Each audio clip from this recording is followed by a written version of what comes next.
To hit against the left-hander, Duncan a right-hand batter, and Rich, tell us about it. On the way in, you were under the gun. The time run was at the plate. The Mets looked like they had a chance to blow a big lead, and it was all in your hands. Well, when I got up in the bullpen, I was wondering who was going to be coming up. I knew Hal Morris was going to be coming up if Paul O'Neill had walked, and I was hoping I was going to get in there.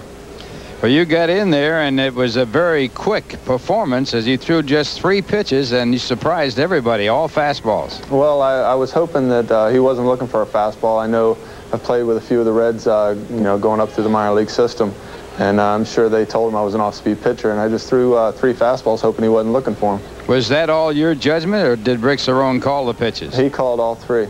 So you went with him, and it worked out perfectly as you struck out Mariano Duncan, and the Mets ended up winning the ball game. And at the point, that was a big strikeout in the game as the time run was at the plate, and that was in the 8th inning. Yeah, I was real happy with that. You know, Rick Cerrone's a veteran, and I just went ahead with him. All right, well, congratulations on a very fine performance at the right time. Nice to have you with us. Thank you very much. Rich Silver, and we'll return right after this word from Nissan. Like a Vermont summer evening here at Shea Stadium. Tim McCarver and Ralph Kiner back at the ballpark. The ground crew is having a bit of a difficult time getting the tarps in their proper places. That's the right field tarp. It has been raining since about 3:30 or 4 o'clock here at Shea. So while they're trying to get the tarp all straightened out, we do plan on starting this game on time. As you see the umpires, Buddy Harrelson at the plate, and we'll be right back after this from New York Telephone. Mets have taken the field, and Wally Whitehurst, his 8th start of the season, a 3-3 record. He has been in and out of the bullpen. Remember, Sid Fernandez went down in spring training with that broken arm. Sid was scheduled, by the way, to pitch a simulated game this afternoon, but that was rained out, so he will have a start in Port St. Lucie this weekend. So Wally Whitehurst filling in until Fernandez is ready. And Wally will be working against the Cincinnati Reds lineup. Bill Doran will lead it off. He'll be at second. Batting second in center field, Billy Hatcher. Batting third, the shortstop, Barry Larkin. Batting fourth, the right fielder, Paul O'Neill. Batting fifth at first base, Hal Morris. Batting sixth and playing third base, Chris Sabo. Batting seventh and in left field, Len Braggs. The 8th batter will be the catcher, Jeff Reed, and Tom Browning, the pitcher, batting 9th. Now, you may find this defensive alignment very strange if you're a Mets follower. And if you're not a Mets follower, you may find it very strange, as Keith Miller starts in left field tonight. Mark Carrion in center field. Hubie Brooks, the right fielder. Howard Johnson, Kevin Elster, Tommy Herr starting tonight. Greg Jeffries given a rest. Gary Templeton, his first major league start at first base, his 3rd appearance. But his first start, Rick Cerrone with 3 hits in last night's game, once again behind the plate.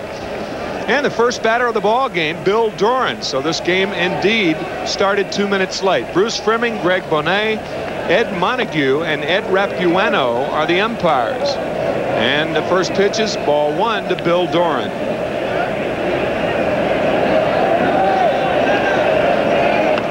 Strike 1, 1-1. Bill obtained from the Houston Astros by the Reds last August 31st.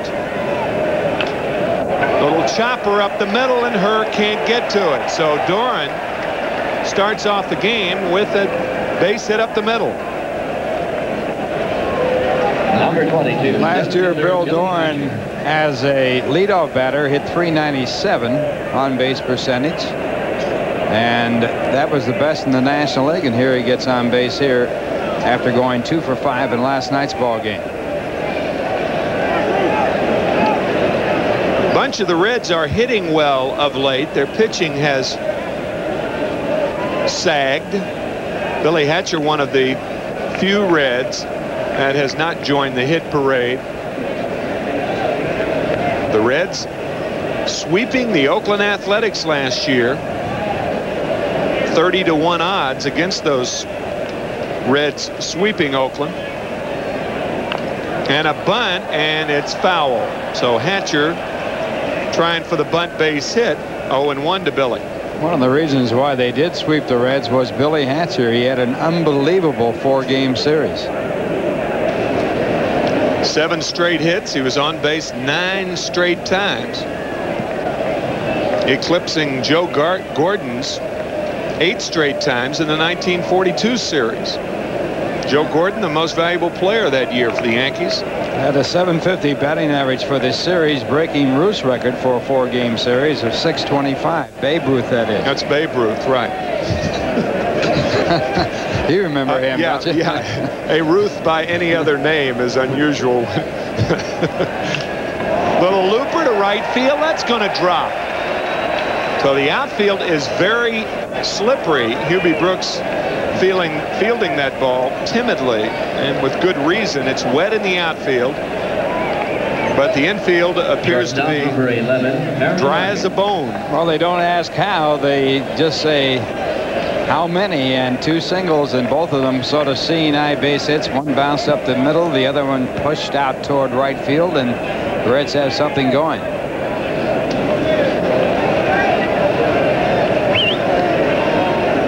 The fine shortstop of the Reds, Barry Larkin, is the batter. Those 8 home runs, 1 more than last year.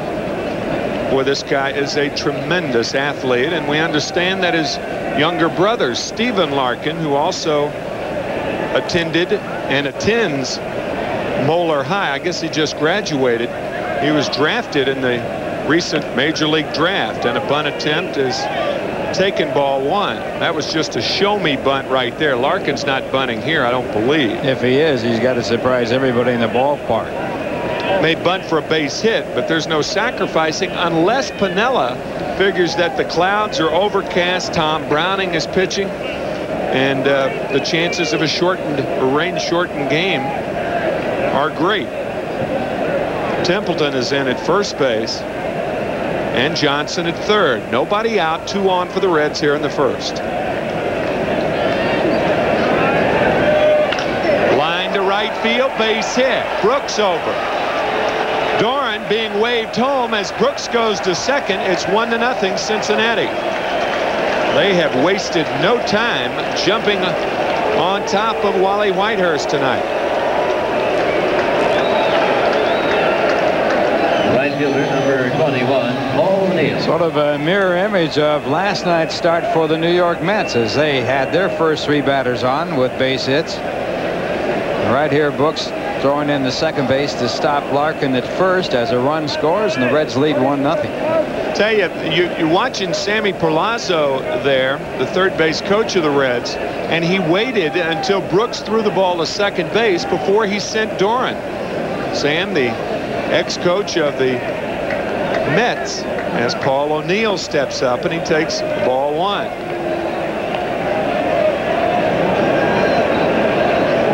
Paul, 4th in the National League in RBIs, tied with Fred McGriff, and 2nd in home runs.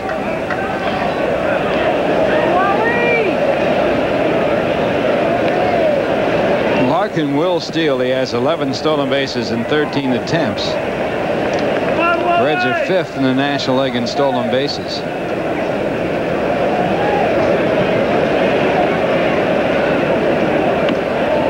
Ball 2. Bad time to go, though. If Larkin is thrown out by Cerrone, that stops the momentum. The Reds are pounding Whitehurst. It's 2 balls and no strikes to O'Neill. He may run, but if he does, it's a bad play, in my opinion. 2 balls, no strikes to O'Neill. Ball 3. Well, I'll go along with that, Tim, because O'Neill is their power man with 13 home runs, 42 RBIs. He's had 21 runs batted in his last 19 games, and Mel Stoudemire is starting to worry about his pitcher. 3 balls, no strikes to Paul O'Neill. There's a strike, 3-1.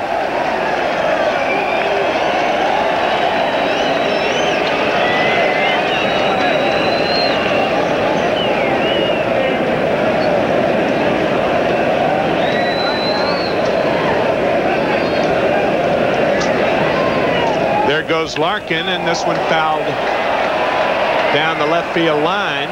Hit a ton. Oh my goodness. That ball clearly foul when it left the bat, but it surprised me that it carried that far. Well, he has tremendous power. You can watch him in batting practice. He really rockets the ball, and this ball hit a long way the opposite way. He didn't think it was going to be fair until the last minute, and then he said, well, I better go on just in case, and he hit it far enough, and it was just foul. 3 balls, 2 strikes now to O'Neill. Larkin running on the 3-1 pitch, certainly running here, and he does. And this one hit through the vacated hole. Kevin Elstra over to cover, and O'Neill shoots it through the hole. Hatcher scores. It's now 2-0 on 4 straight singles to open the ball game. Whitehurst has yet to throw a curveball.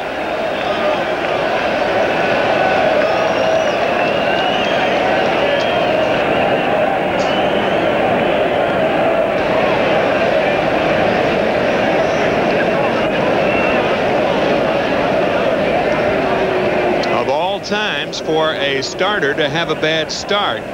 We mentioned in the opening, Julio Valera was sent back to the minor leagues. Chuck Carr was returned to the Mets, so Carr is on the roster. Mets used 5 pitchers in yesterday's ball game as they won the game. Cincinnati also used 5. But the Mets are really short-handed at this point in the game. And 4 straight batters on base as a result of base hits. 2 of those singles, first and third singles, moving the runner 2 bases. They're big plays in baseball games. Reds run the bases real well also.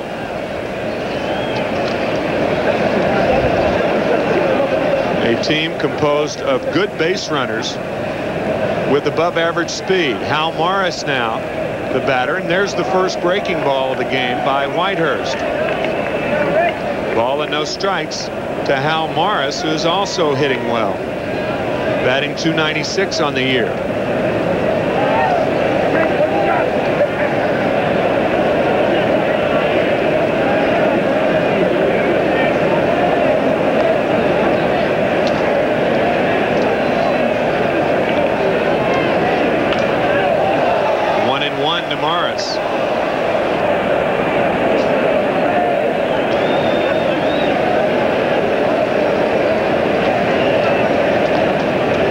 You hate to do when you're playing Cincinnati is get behind because of their strong bullpen.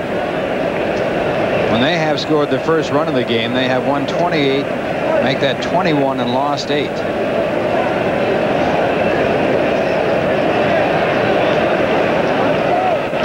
Curve and a beauty. A ball and 2 strikes now to Morris.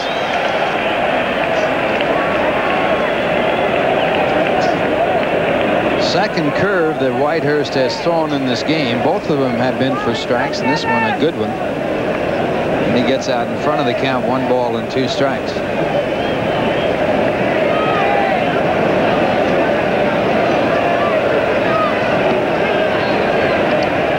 Another curve gets him. So Morris down on strikes, and it could be a big strikeout for Wally Whitehurst.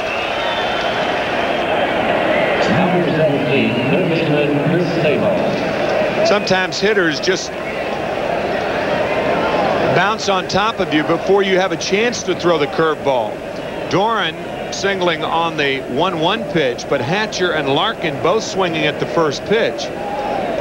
And then with Paul O'Neill, you fall behind him 3-0, the count 3-2, so you have to give in to him. So that was really the first time that Whitehurst had a chance to throw the breaking ball, and he gets Morris 3 of the 4 pitches being breaking balls. O'Neill a mild threat to run. He has 3 stolen bases in 5 tries as Chris Sabo comes up.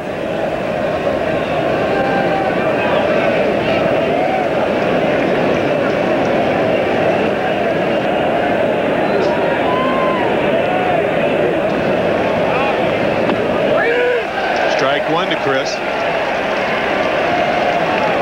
This guy a pull hitter. 25 home runs last year. All 25 hit the left field.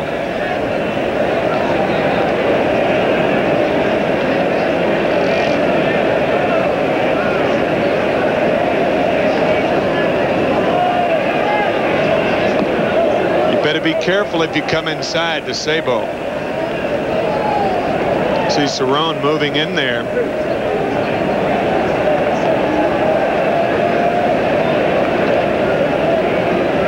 Has not performed well against the Mets throughout his career, but there are a lot of players who can say that.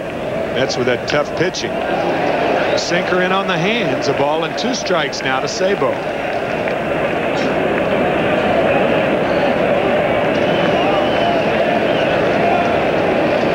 Lou Piniella, the manager of the Reds, says is that Sabo must make the ball be in the strike zone. Sabo has a tendency to chase bad balls with 2 strikes. He's a very eager hitter. You could see that on the last pitch. He was really jumping at that ball.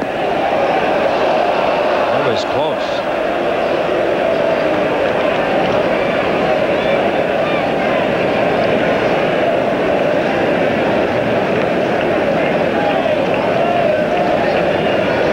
Two strikes to Chris Sabo. 2-0 Cincinnati here in the first. There goes O'Neill. Breaking ball. Looped foul. So we'll do it again.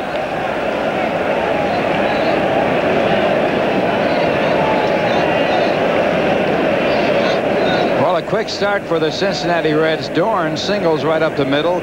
Lucky base hit in a way, but right through the middle. Now Hatcher goes to right. Strokes it out there as he sort of punches it. Now Larkin again goes to right field, and O'Neill. Now all those were fastballs. Morris finally gets a curveball, and he is struck out. Still a ball and 2 strikes to Chris Sabo. Outside, ball 2, 2-2.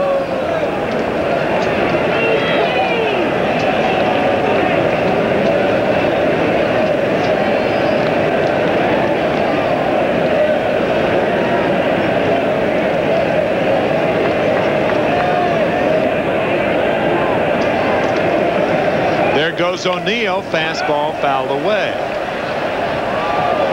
Lou Piniella taking advantage of his speed.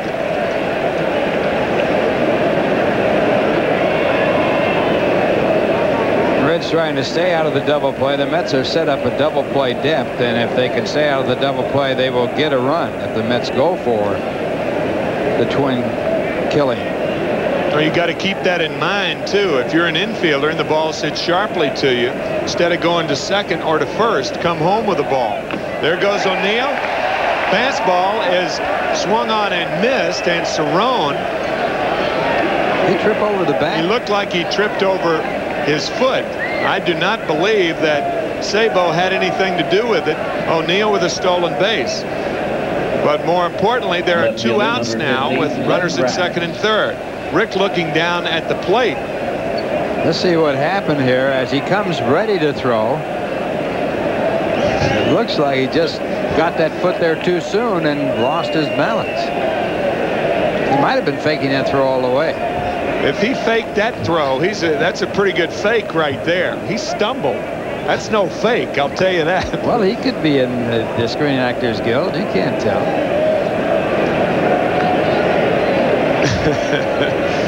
Glenn Bragg's now the batter. So a stolen base for O'Neill, but a strikeout for Whitehurst. Looked like that gummy clay behind home plate may have clogged up the spikes of Cerrone. Still raining here at Shea, ever so slightly.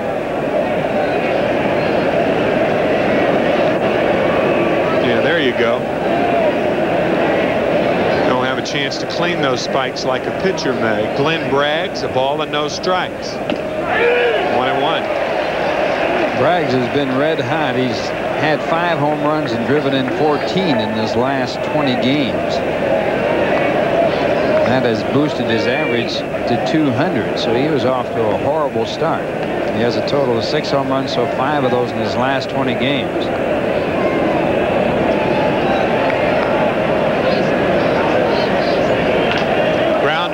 The middle. Elster over to Templeton. The Reds scored 2, but it could have been worse. It's 2-0 Cincinnati. Middle of the first. We're back after this from Tropicana. Would like to see none other than Tom Browning out there with a chance to rain. Matter of fact, it's still sprinkling because Tom Browning works faster than any other pitcher in the National League, and fairly successful too. 9-4 on the year. And he'll be pitching to this lineup of the Mets. Keith Miller will lead it off. He's playing left tonight. Batting second, the second baseman Tommy Herr. Batting third in center field, Mark Carrion.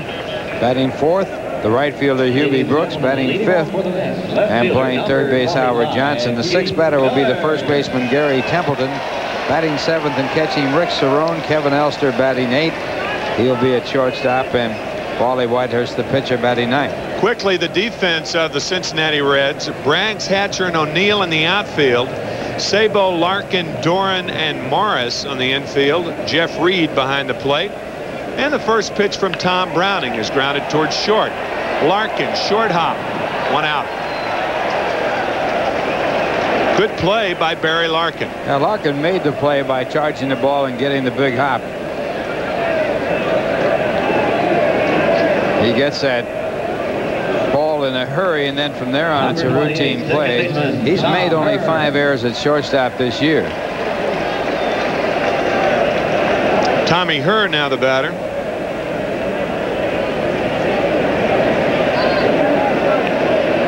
Tommy's first start in a while. Greg Jeffries being rested this evening, and Tommy takes ball 1, 1-0.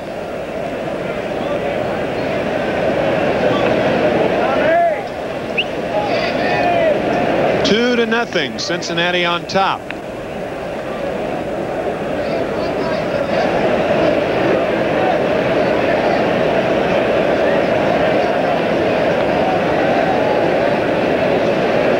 Good for the Garden. Ball 2, 2-0 to Herr.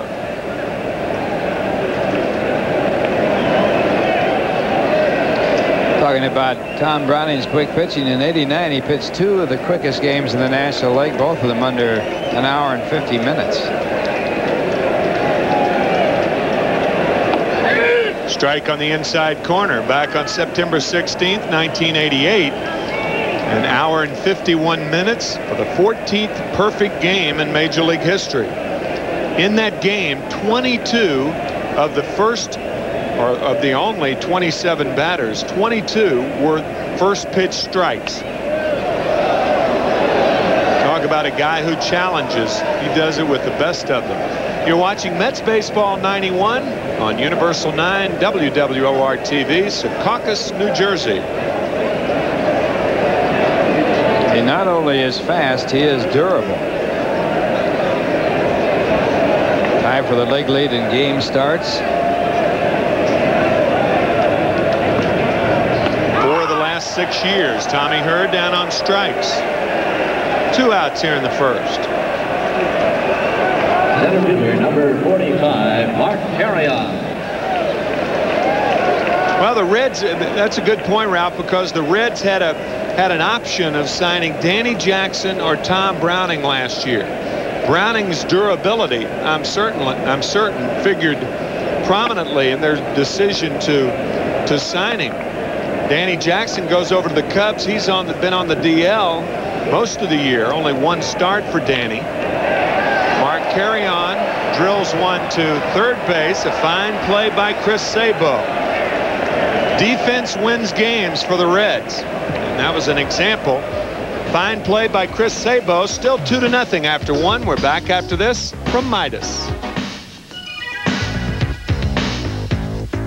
Well, that's a bad looking umbrella right there. That umbrella has seen better days. I think they can get their money back. Well, Jeff Reed enjoying some good days recently with the Reds, batting .290 this year. His last 20 game starts, he's hit .382 with 10 runs batted in. He and Joe Oliver share the catching duties as platoon players. Reed doing a much better job with the bat. Well, a left-handed batter usually has more of an opportunity. If you're a platoon player, you're better off being a left-handed hitter because there are more right-handed pitchers in the league. Last year, 37% of the pitchers in the National League were left-handers. 63%, of course, were right-handers. It's 2 balls and 1 strike now to Jeff Reed. More and more left-handers coming into Major League Baseball, though, and that percentage has gone up over the last few years. Grounder left side. Elster throws out Reed. So Whitehurst, after giving up 4 straight singles and allowing 2 runs, with Barry Larkin at third base. Larkin was left to wilt at third as he couldn't score, and he was over there with nobody out. So Whitehurst has come back. He's retired 4 in a row, and Tom Browning, the pitcher, is the batter.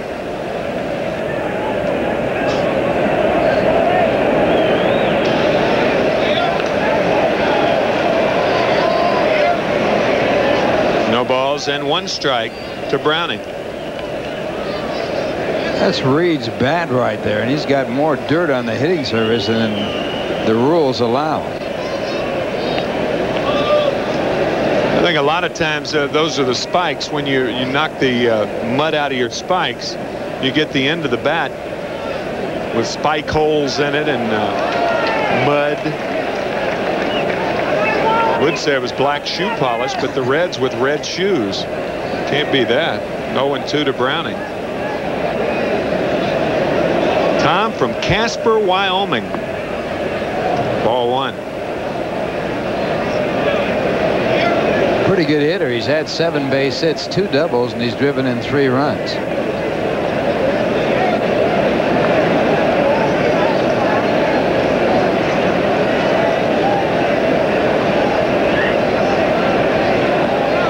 Curve gets him.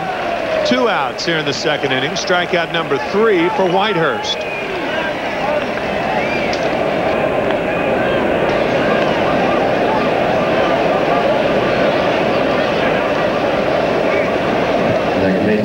So 5 in a row now retired by Wally, and Bill Doran, who started the misery for the Mets in the 1st inning, is the batter.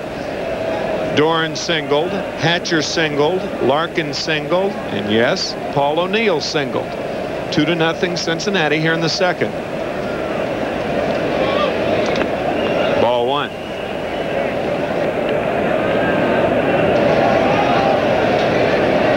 Reds hold the record for the most runs scored in the 1st inning. They scored 16 against Brooklyn. 2-0 to Doran.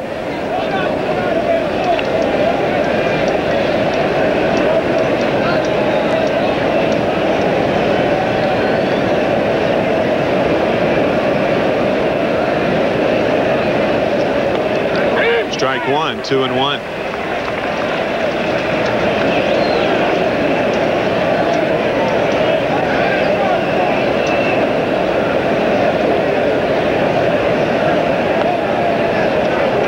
Ball 3, 3-1 to Bill Doran, a Cincinnati product, as is Barry Larkin. Paul O'Neill from Columbus, Ohio. The Reds have always done a good job getting players from their hometown, and Doran rifles one to right field for the 5th Red hit, and again a fastball.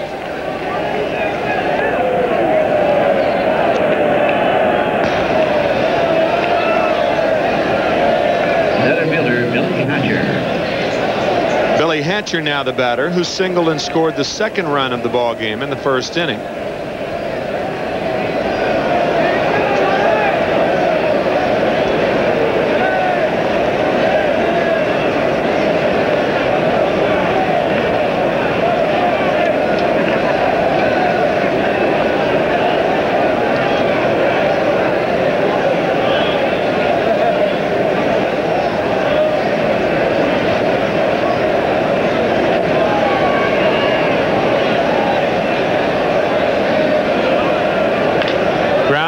The middle, Elster, nice play, and he shuffles off to Tommy Hurd in the inning.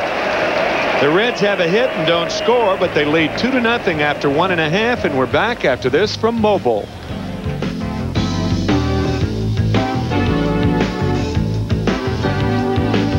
Bottom of the second inning, and fans braving the weather here. It's a cool evening at Shea. It's been raining since about 4 o'clock this afternoon. Rarely has it rained hard, but enough for neither team to take hitting today. The tarp was on until about 20 minutes before game time. Cincinnati jumping to a 2-run lead here in the second, and it's 1-1 now to Hubie Brooks. Browning retiring the Mets in order in the first inning.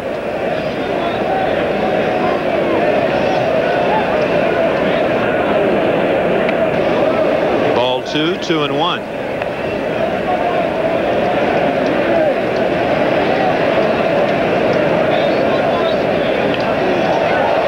Two balls, 2 strikes now to Hubie Brooks. Some of Browning's effectiveness is that he works so fast. If you're a hitter, you've got to step out on him and make him go to your rhythm and not hit against him with his rhythm. Still 2-2 to Brooks.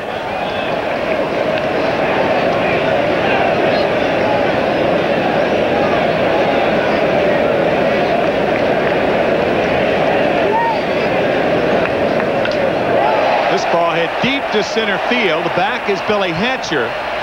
He turned the wrong way, but comes up with it. Billy Hatcher, part of the Cincinnati Reds outfield. 1-2-3 in fielding percentage last year. The first time in Major League history that that's been done. He can play. He's made only 2 errors so far this year, one of them last night.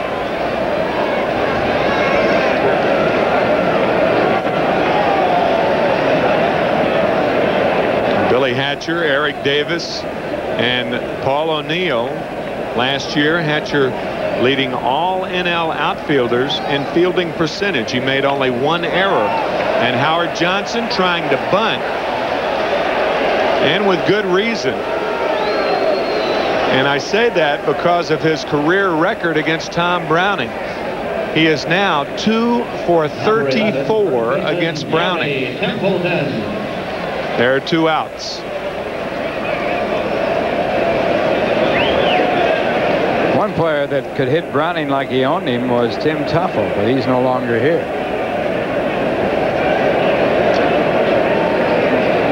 Gary Templeton, the batter. Wonder how that saying ever got started. He could hit him like he owned him. Good question. I guess when you own somebody, you just make them do anything they want. Would that be the connotation? There had to be a connection between owning someone and baseball, though. This pitch is high, ball 3. 3 balls, no strikes to Gary Templeton. Strike 1. Well, we figured out where a can of corn came from and a few of the others. We'll have to figure this one out. Line drive, left center. This is going to find a slot. Gary Templeton will go to second base and stop with the first Mets base hit. The crowd kind of oohing and eyeing here, but with 2 outs, no way do you try to stretch a double to a triple. Templeton very happy to be at second base. First hit of the game for the Mets. Excuse me, Ralph. Yesterday, he hit one that looked like it was gone to right field, and it got caught up in the jet stream and stayed in the ballpark.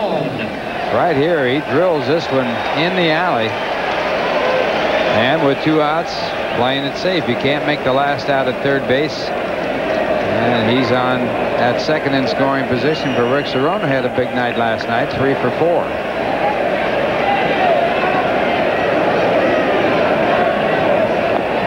Ball 1 to Rick, 1-0. With Shea Stadium's proximity to LaGuardia Airport, this is a good park for jet streams. About every 90 minutes one goes by. How about 90 seconds? I guess, yeah. Line drive, base hit up the middle. Templeton's going to score, and the Mets are on the board. 2-1 now, Cincinnati. 2 straight hits with 2 outs. RBI number 9 for Rick Cerone. Shortstop, number 21, Kevin McReynolds. Well, Cerrone working hard on his hitting before the game yesterday, and it's paid off. 4 hits in the 2 games so far with the Cincinnati Reds, and a big run batted in, coming with 2 men out, his 9th of the year. He's hit .441 coming into this game against the Reds in his major league career.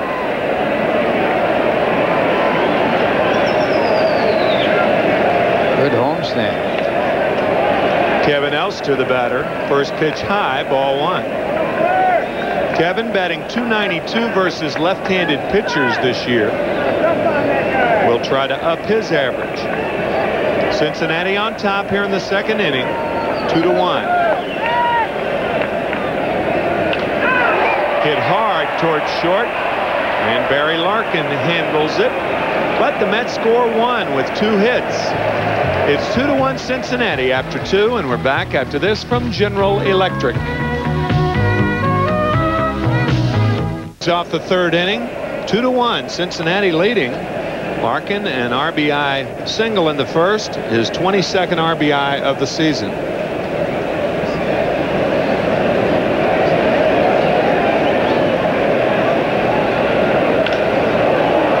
One and one to the talented Barry Larkin. It runs in the family. He's got all kinds of talent in the family. Brother Mike played football at Notre Dame. His brother Byron plays basketball at Xavier University. He was a Red 2nd-round draft choice and didn't sign, and they went after him again as the 1st-round draft choice, and he signed. Signed right off the University of Michigan campus. And we mentioned earlier his younger brother Stephen was taken by the Reds also. So ball and 2 strikes now to Barry Larkin. It's funny, 3 of the 4 Cincinnati infielders all played for the University of Michigan at the same time. Chris Sabo, Barry Larkin, and Hal Morris. Not too often that a university fields 3 of 4 infielders, as Elster throws out Larkin. 1 away here in the 3rd. Right fielder Paul O'Neill.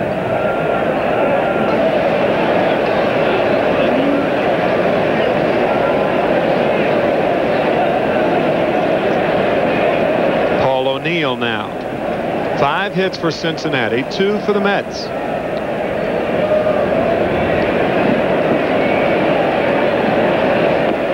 Ball 1.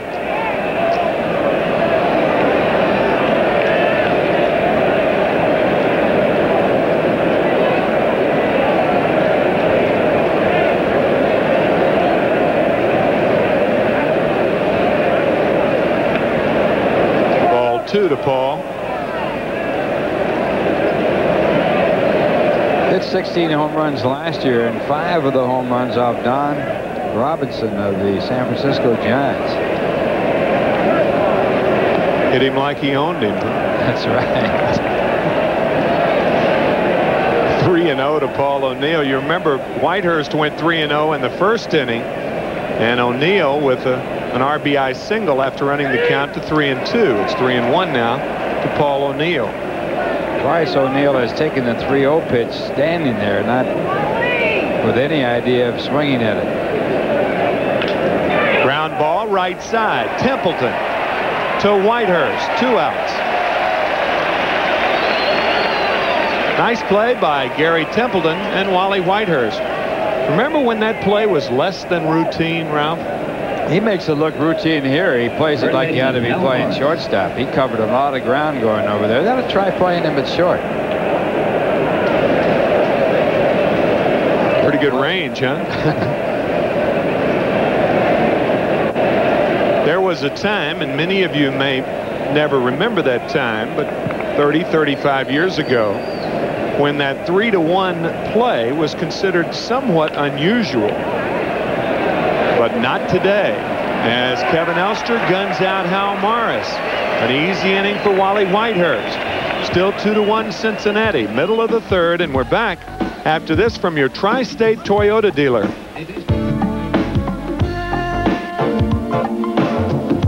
Number is 516-424-METS. Wally Whitehurst takes ball 1 from Tom Browning. 2-1 Cincinnati here in the third. Ball 2. Wally anxious to get this season over. Why? He will be wed on November 30th. Wally getting married to a young lady. They went to college together, New Orleans University. Grew up in the same town in Louisiana. So a childhood sweetheart. As Whitehurst lines out, hit that ball pretty well off Tom Browning. 1 out here in the third, and Keith Miller will be the batter. One thing to keep in mind, Browning throws a lot of home run balls. He's given up 13 home runs this year. Screwball, one of the few screwballs that Browning has thrown in this game to Keith Miller, is strike 1. Yeah, he throws a lot of high breaking stuff, high fastballs. 0-2 now to Miller. He's allowed the most home runs in each of the last 2 seasons.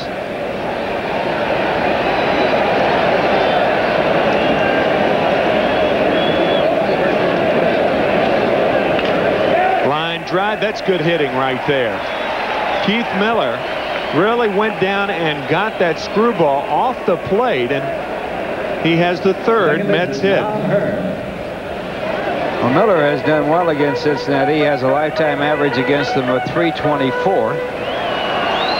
And since coming off the DL, he's had 7 hits in his last 18 at-bats. And he now has hit in 5 straight games.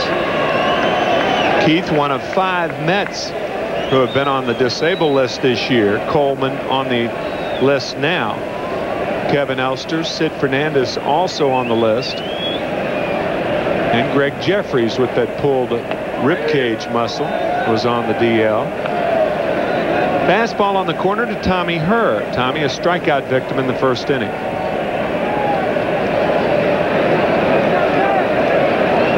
There's Greg Jeffries being rested this evening. Kevin McReynolds, sitting to the right of Greg, was ready to play tonight, but they wanted to give him another day for his elbow to recover.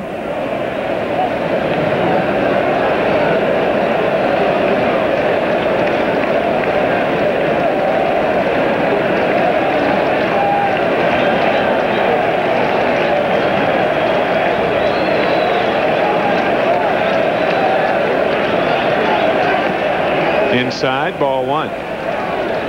1-1 to Tommy Herr.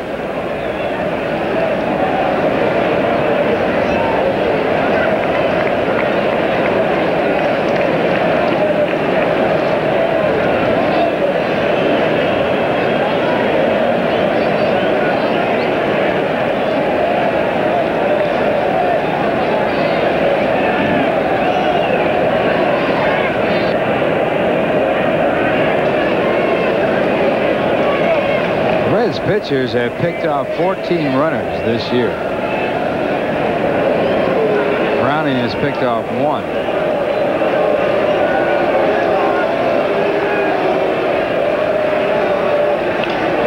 Grounder foul down the third base line. A ball and 2 strikes to Tommy Herr.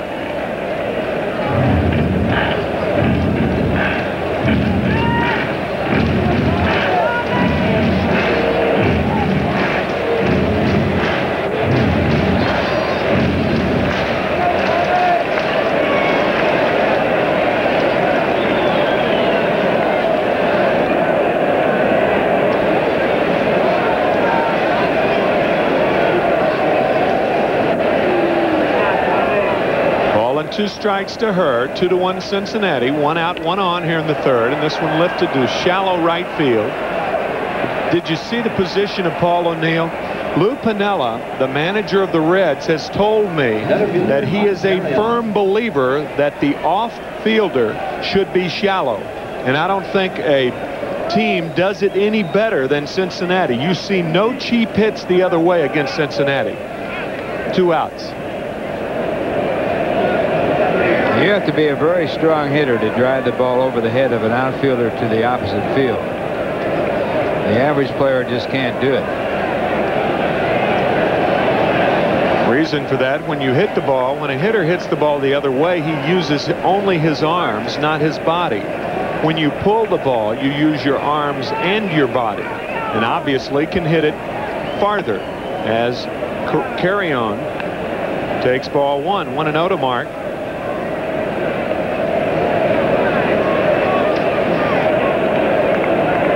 There you see the left fielder Braggs, Hatcher in center.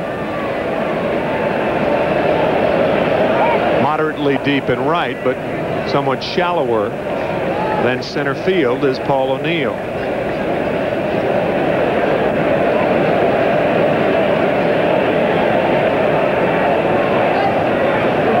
There goes Miller. The screwball is tapped toward third, and Sabo throws high, not in time, pulling Morris off the bag. And I don't know whether Sabo really gave a thought as to who was running then. That hurried throw, not necessary. A throwing error on Chris Sabo. Sabo's 5th error of the year, and Miller running with a pitch, as you can see here, goes all the way to third on some good base running.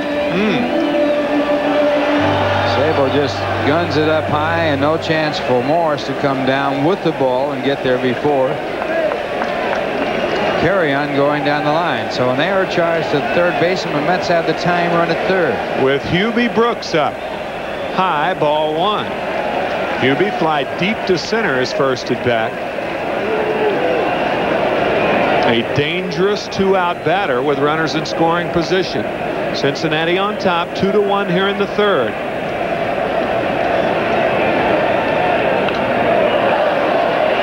Ouch.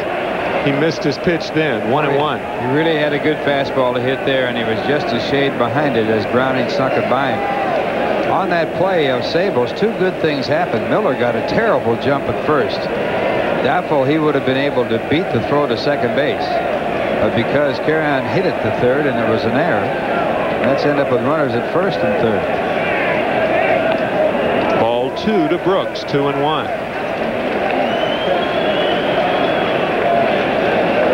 Considering the weather, a nice crowd on hand here at Shea. Mets having drawn 920,000 plus coming into tonight's action.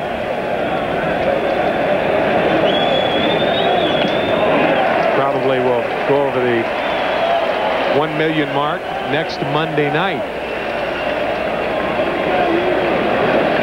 3 balls and 1 strike to Hubie Brooks. Beg your pardon, they can't go over it next Monday night. It's an off day. Hope we get a crowd out here. Maybe you could sing a little bit. Have a little concert. 3-1 Brooks. Montreal comes in on Tuesday night. So the Mets went on over the million mark on an off day. Something is wrong. 3-1 to Brooks. The turnstiles are turning at the wrong time. Yeah, right. Hubie Brooks draws a base on balls. He goes to first base. The first walk of the game issued by Tom Browning. And Howard Johnson, the batter. And remember, he is 2 for 34 for his career against Browning. Well, you can look at that 2 different ways. One is that Browning has him in his pocket, or as we said earlier, owns him. He doesn't own him. Or he's due to get a base hit off Browning.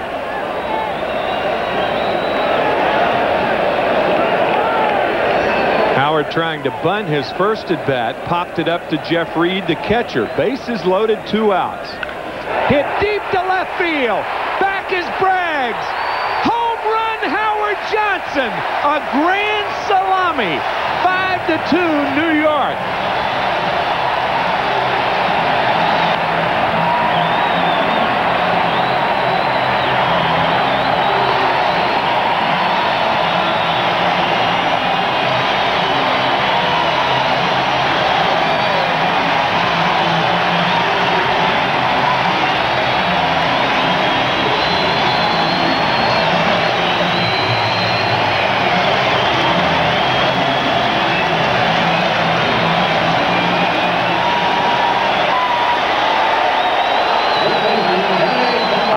you could say Howard was due, Ralph.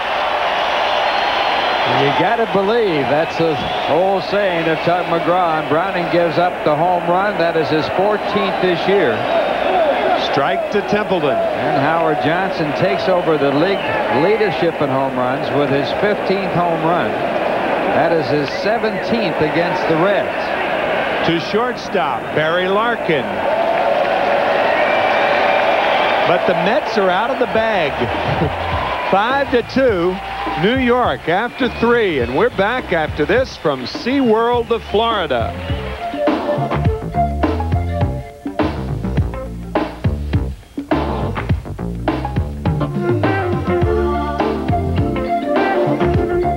For the play-by-play, Ralph Kiner. And Chris Sabo goes after the first pitch by Whitehurst and flies out to right field. It was Sabo's error that opened it up for the Mets to score 4 unearned runs on the grand slam as you look at it again. It was a screwball that just stayed in the middle of the plate. And Howard Johnson turned around to Jeff Reed and said, Jeff, I'll handle this one. Second grand slam home run of the season for the Mets. The other by Hubie Brooks off Eric Nolte of the Padres. So the Mets taking the lead on the grand slammer, leading now by a score of 5-2, and the batter is Glenn Braggs, and he takes the first pitch for a called strike. Braggs made the last out in the first inning when he grounded out to short. Reds got 2 quick ones in the first on 4 straight base hits. And the breaking ball grounded foul, strike 2.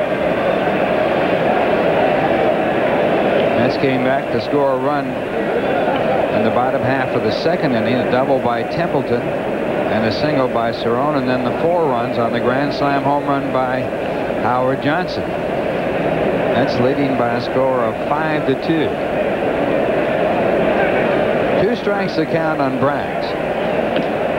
And the fastball just misses. 1-2.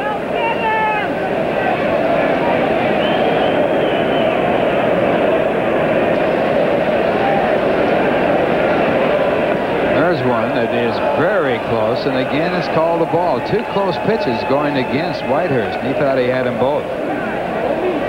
Either one would have been a strikeout. Bruce Fleming, the home plate umpire.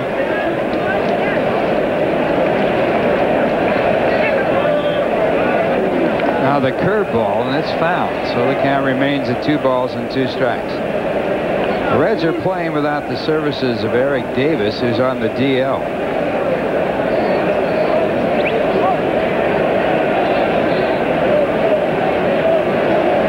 Davis, a mirror image of Darryl Strawberry. Boyhood buddies, both from the LA area. Both with tremendous talent. 2-2 to Glenn Braggs, who came to the Reds from Milwaukee. Ron Robinson, the right-hander, went over to Milwaukee and was the Brewers' winningest pitcher last year, winning 12 games. And another one pulled foul. Robinson on the shelf now. He was operated on about a month ago by Dr. Frank Jobe. Another one of the patients of Job. Had to get that in there. Braggs was originally drafted by the Yankees in the 6th round of the June '80 draft, but didn't sign. He then was drafted by Milwaukee in the 2nd round of the '83 draft. Struck him out in a bad pitch. Good pitch for Whitehurst, but out of the strike zone. The catcher, Jeff Reed. That's interesting, isn't it? A bad pitch, but a good pitch. Really true. 4 strikeouts now for Wally Whitehurst. And 2 men away, top of the 4th inning. Mets leading 5-2, and Jeff Reed, the batter. Reed grounded out his first time up.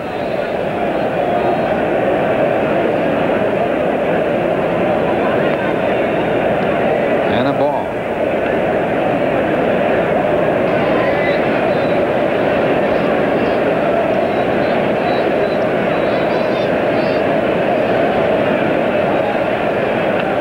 There's a strike. 1 ball, 1 strike. Reed's brother, Kurt, was an outfielder in the Industries operation. His father's an assistant baseball coach at Eckerd College. 2 balls, 1 strike.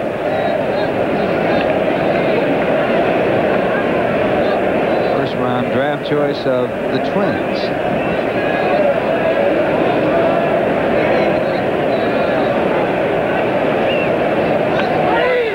Good fastball for a strike, 2-2.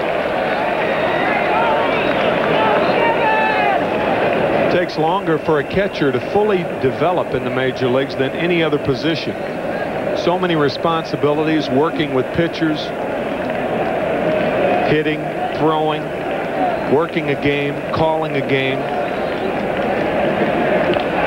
Ground ball to the first base side. Templeton takes it, throws over to Whitehurst covering at first, and that retires the side. 7 in a row for Whitehurst, and after 3.5 innings, it's the Mets 5 and the Reds 2. And here's a word from the New York Daily News.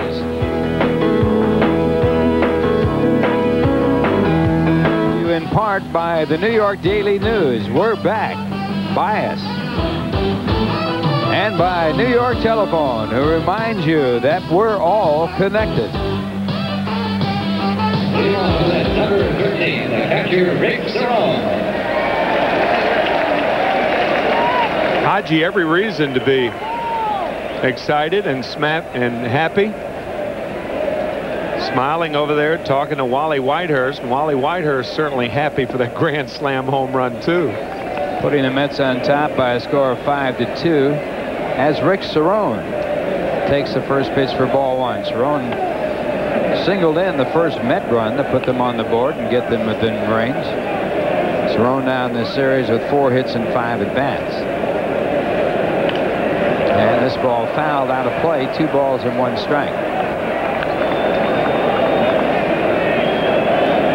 Johnson now second in RBIs, 2 behind David Justice, who leads the National League with 49. Johnson with 47. And a fly ball to center field. Hatcher is there. Ralph, let's take a look at the Macy's National League scoreboard. The Philadelphia Phillies with 4 in the first lead Atlanta 4-0 in the second inning. 1-1 Houston and Montreal in the 5th. Pittsburgh at San Diego. Chicago at Los Angeles, and St. Louis at San Francisco later on. That'll bring up Kevin Elster, grounded into a force play for the final out in the second. Elster hit the ball hard to the shortstop, Barry Larkin.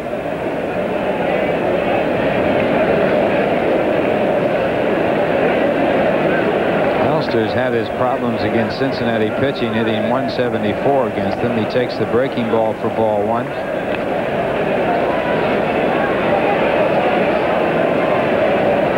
Browning on the mound. Came into this game with a record of 9-4. One of his wins against the Mets.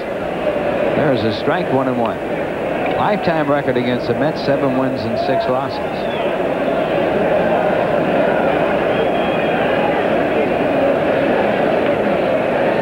A ball call for ball 2. 2 balls and 1 strike.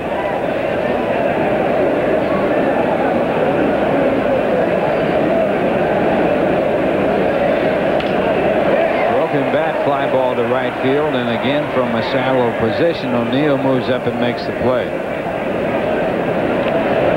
Number 47, the pitcher. In the American League, Seattle no score at Boston in the 5th inning. A rain delay Minnesota at Baltimore, about 180 miles south of here. New York 3-0 over Toronto in the 3rd. Oakland no score. They're at Detroit, that game in the 4th inning. Milwaukee has been scoring some runs with good pitching. 7 in the 1st inning, leads 7-0 in the 2nd. Cleveland at Chicago, no score in the 3rd. Tom Candiotti against Charlie Huff, 2 knuckleballers in that game. In Kansas City at Texas later on.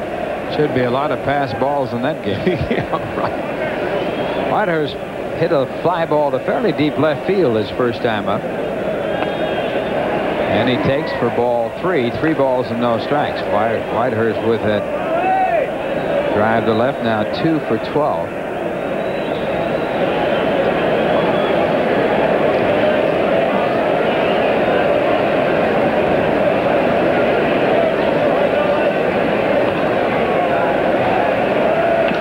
walked him on 4 pitches. Second walk given up by Browning. And it brings up Keith Miller. Left fielder, Keith Miller. Miller singled up the middle in the third with 1 man out that started a 4-run rally. All 4 runs the Mets got in the third were unearned as a result of an error by Chris Sabo. That prolonged the inning and got Howard Johnson to the plate after a walk to Hubie Brooks. And with the bases loaded, Johnson hit his 15th home run. And a line drive base hit for Miller. Whitehurst to second and holding there. And Miller now 2 for 3 in the game.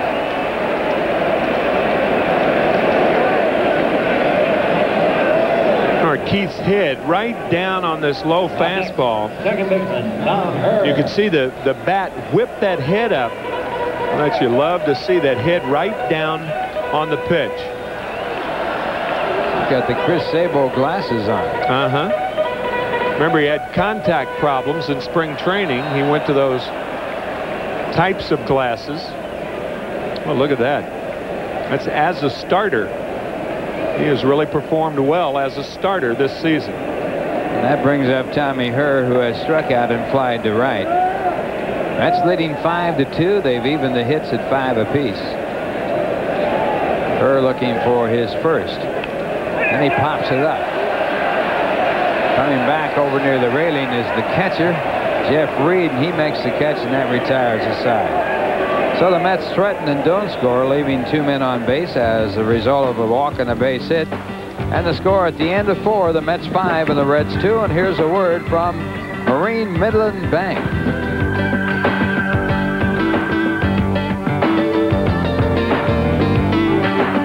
Going now to the top of the 5th inning after a shaky first inning.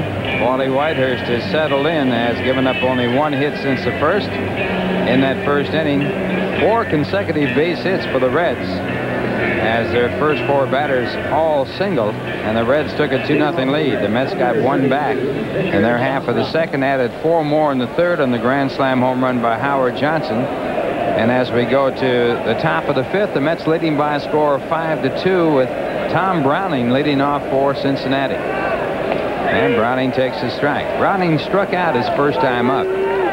Whitehurst got him with a curve. Wally has struck out 4. And he has not walked a batter.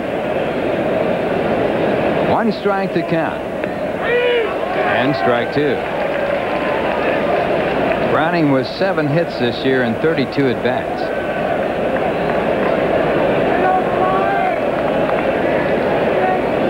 From Casper, Wyoming, as Tim pointed out earlier.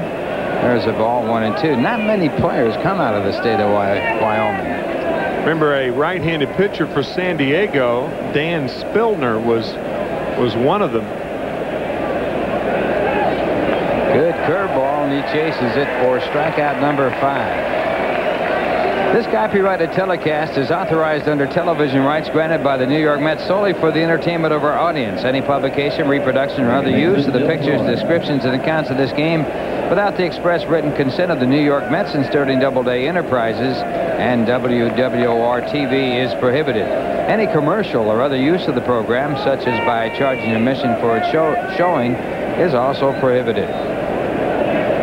1 away here in the 5th, and Bill Dorn, the batter. Dorn has 2 singles in his 2 at-bats, and he tops this one out to the first base side. Templeton again to Whitehurst. That's the 3rd time they've made that play. And they've never tried it before, and 2 men away.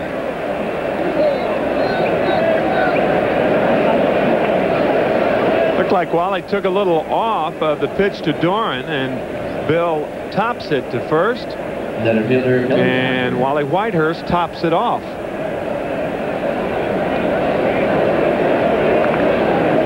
Templeton playing first base in today's game, his first start ever at first base, as Dave Magadan was hit by a pitched ball on the elbow in last night's game and is not available to play. So 2 men out, and Billy Hatcher the batter. Hatcher 1 for 2, takes the curve for ball 1.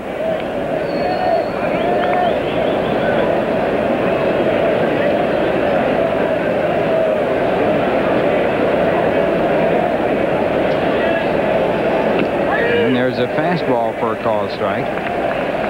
No one in the history of Major League Baseball has ever had a better World Series than Billy Hatcher.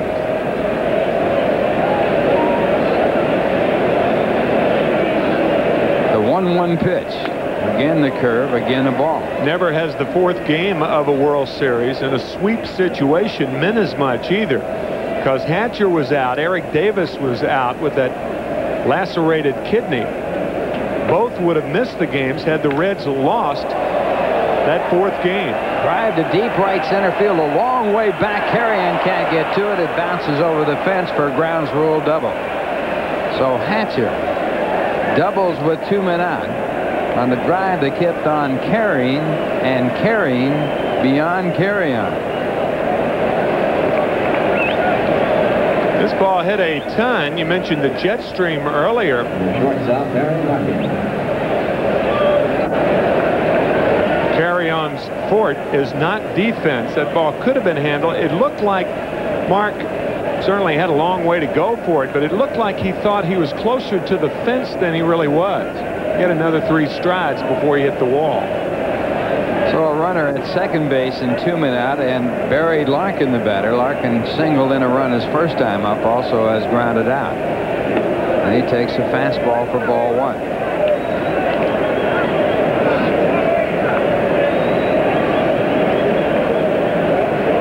Mets leading 5-2. 2 men out, top of the 5th inning. Not away from being an official game.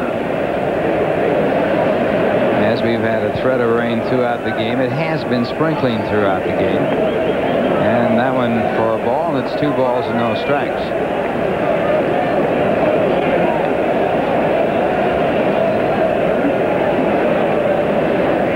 "45 of Larkin's hits last year were to the opposite field.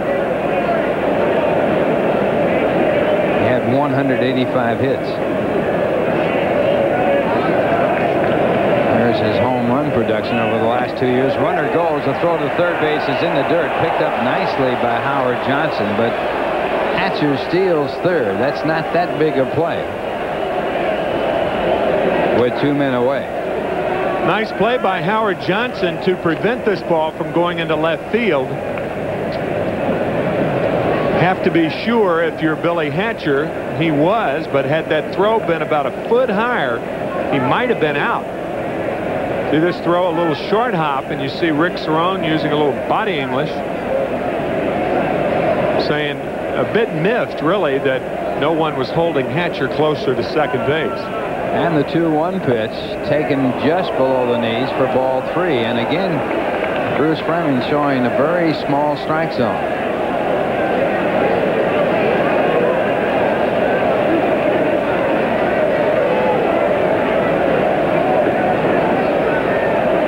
Balls, 1 strike to count.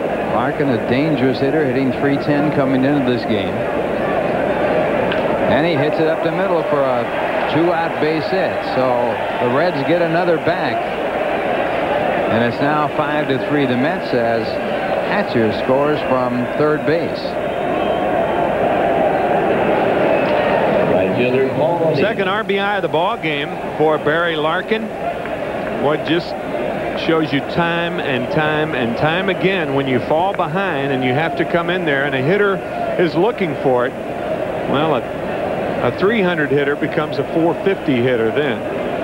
3-1 fastball, and he drilled it up the middle, and that brings up Paul O'Neill, who represents the tying run. Larkin chased back at first. Reds have had 2 stolen bases in this game. Have 57 on the year. O'Neill with a single and a run batted in his first time up. 1 for 2, and he gets a slow curve for a called strike.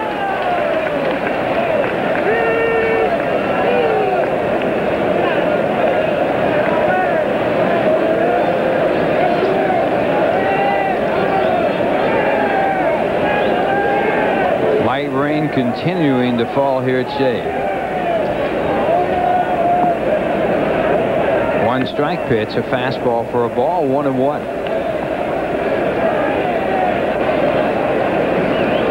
O'Neill with big numbers. 13 home runs, 42 runs batted in coming in. He picked up his 43rd run batted in the first. He has driven in 22 runs in his last 20 games, and Larkin chased back again.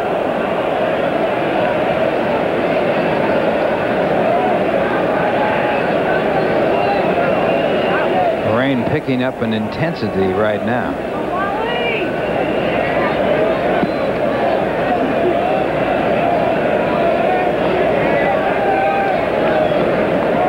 Larkin has shortened his lead up a step.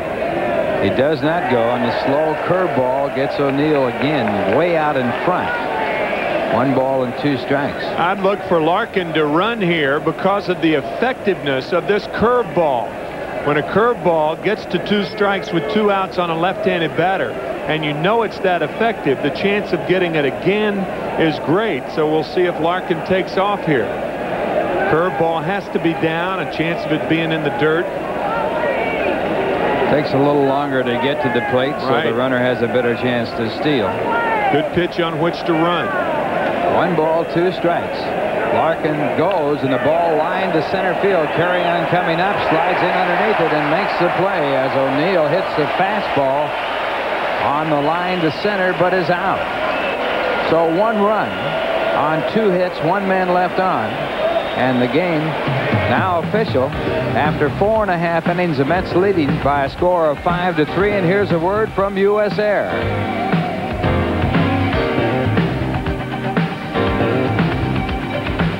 The Mets leading, and here's Tim McCarver. And Mark Carry-On promptly hammers one down the third baseline foul. Mark is 0 for 2, but it was Carry-On that check swing with 2 outs. Keith Miller at first base running on the pitch. And he check swung a little roller to Chris Sabo at third. Sabo threw wildly at first. Carry-On on an error. Ball 1-1-1, and then the walk to Hubie Brooks and the grand slam home run by Howard Johnson. It made it 5-2 at the time. It's now 5-3 with the Reds scoring in the 5th inning. Ground ball to short. Larkin. Good play. So a fine play by Barry Larkin. Carry-On really struggling in this homestand. He's now 2 for 21 during this homestand. Remember, fans, drinking responsibly makes good sense. Please know when to say when. A reminder from Budweiser. 1 out here in the 5th inning, and Hubie Brooks now the batter. Strike 1.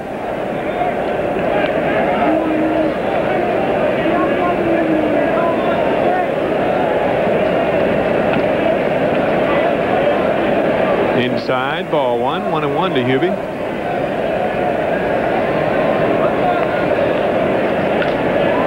Fly ball right field. Paul O'Neill drifting back. It appears the wind is picked up toward right field as O'Neill makes the play. 2 outs, and the batter Howard Johnson.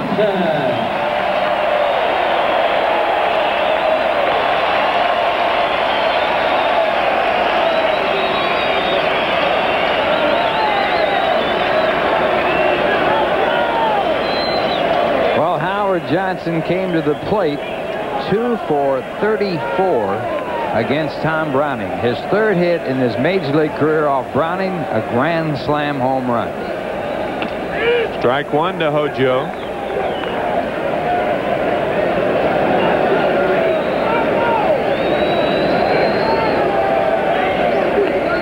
Wouldn't be at all unusual to see Howard Johnson, the starting 3rd baseman in the All-Star game, July 9th in Toronto. Hojo, 2nd in RBIs now in the National League. He leads in home runs. A ball and 2 strikes now to Howard Johnson.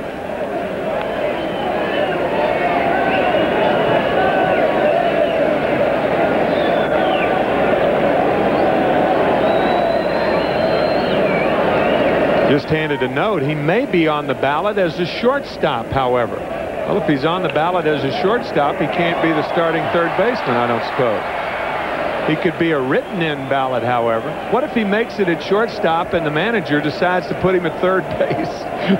That would be a dilemma. Still 5-3 Mets after 5. We're back after this from General Electric. Cincinnati here in the top of the 6th inning. 5 runs, 5 hits, no errors for the Mets. 3 runs, 7 hits, and 1 error for the Reds. And was that error ever costly?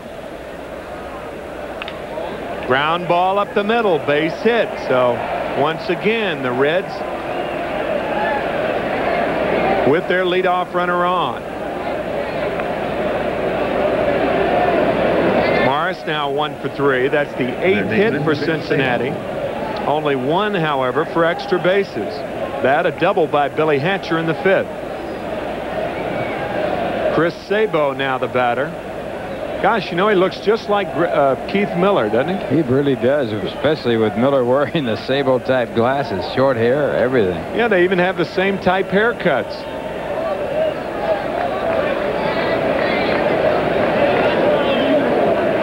There's Keith Miller with his glasses. Goggles. Good night for goggles with it raining throughout the game.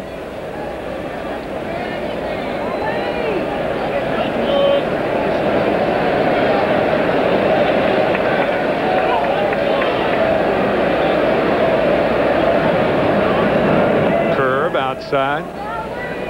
Instead of the Cincinnati Reds, I guess with those goggles on, it's the Cincinnati Red Barons.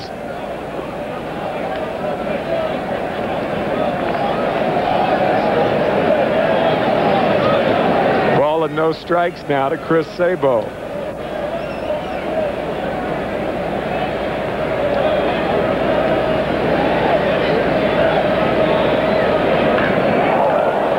Foul, he needs a scarf, right? Baron von Rothschild, the German World War I ace.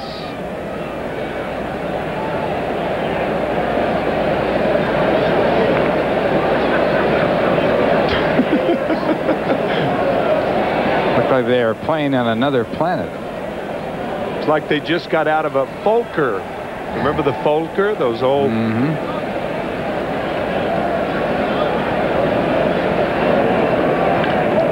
To short, Elster to second, Herr to first, double play. 2 outs.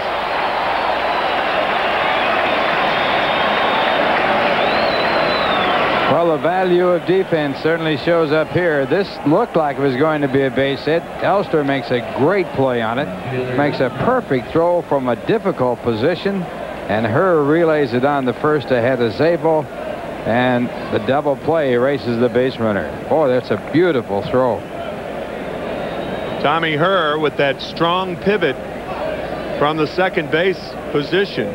Well, those two guys, the best double play combination by far that the Mets have. But Jeffries, because of his bat, has been playing. He's rested tonight. And we mentioned Howard Johnson. And on the All-Star ballot as a shortstop, Greg Jeffries is listed as a third baseman. So the Mets really don't have, other than Dave Magadan, they don't have anybody who has a chance to be a starter on the All-Star team who plays in the infield. And that could go for a catching position, too.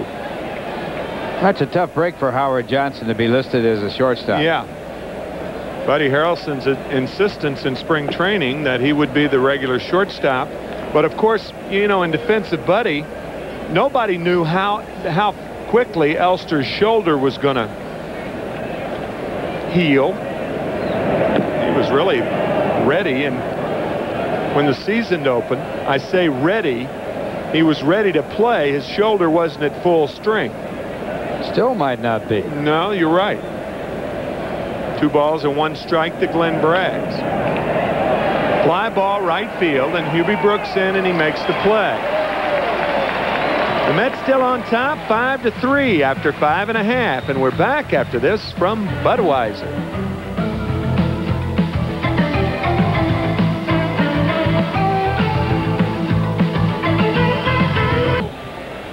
On the American Express Financial Update, the Dow Jones dropping down 7.15 points. S&P 500 up 0.3 points. Gold is up 10 cents. Silver is up a cent. Crude oil is up 19 cents. Our American Express Financial Update as of the Tuesday close.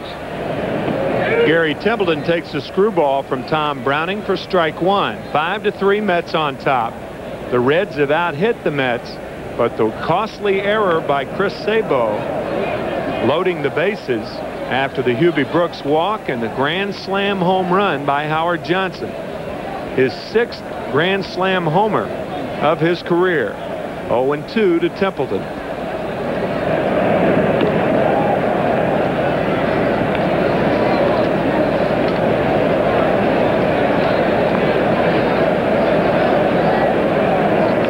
Another scroogey that was high, and Browning got away with one there. Mets starting the action tonight, 6.5 games behind Pittsburgh. Pittsburgh playing in San Diego this evening. Foul ball. Morris over near the stands and just out of play.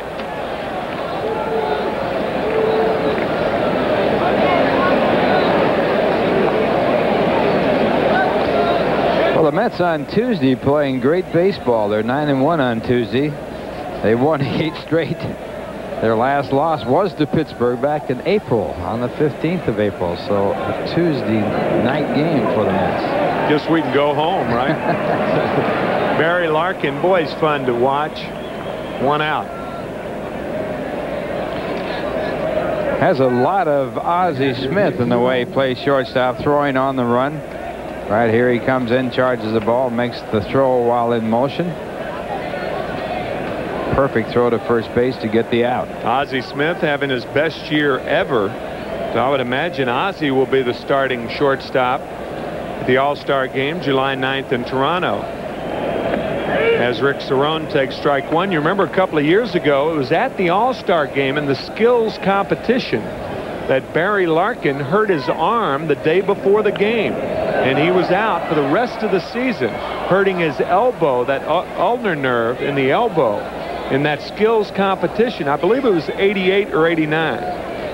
It was on relay throws from the outfield to the plate, and they were timing the throws. It's doubtful that you'll find Barry in any more of those skills competitions. As Rick Cerone is down on strikes. Second strikeout for Tom Browning. 2 out here in the 6th inning. And that'll bring up Kevin Elster.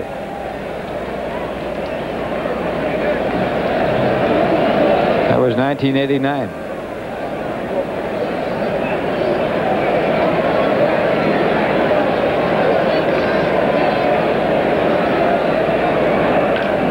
This ball drilled the left center. Hatcher over and can't get to it.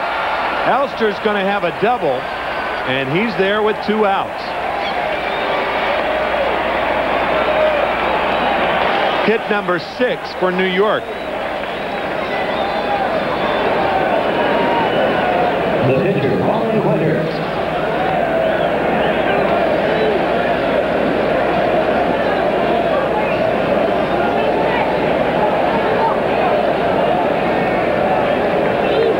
Nice play by Hatcher, preventing that ball from going into farther into left center, holding Elster to a double. And Wally Whitehurst, the batter, he's 0 for 1. He's flied to left, and he hits one to center field, but playable. Hatcher there and makes the play. Still 5-3 New York. After 6, we go to the 7th after this from Citibank.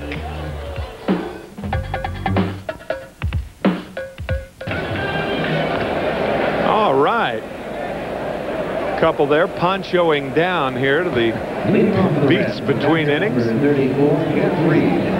A wet night here at Shea, but this game started 2 minutes late at 7:42, and we have played straight through with sporadic rain.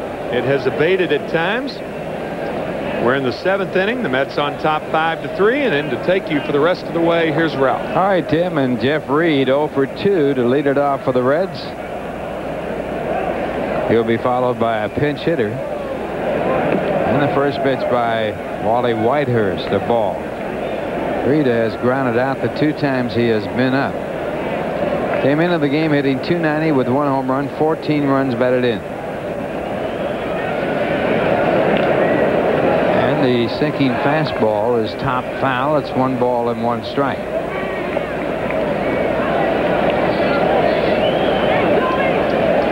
Reds got 2 in the first. The Mets came back to get 1 in the bottom of the second, and then they picked up 4 runs and the grand slam home run by Howard Johnson in the 3rd to take the lead 5-2, and the Reds picked up their 3rd run in the 5th inning after a double by Hatcher and a single by Larkin. And this ball lined to center field, and Reed is on, and that puts a tying run at the plate.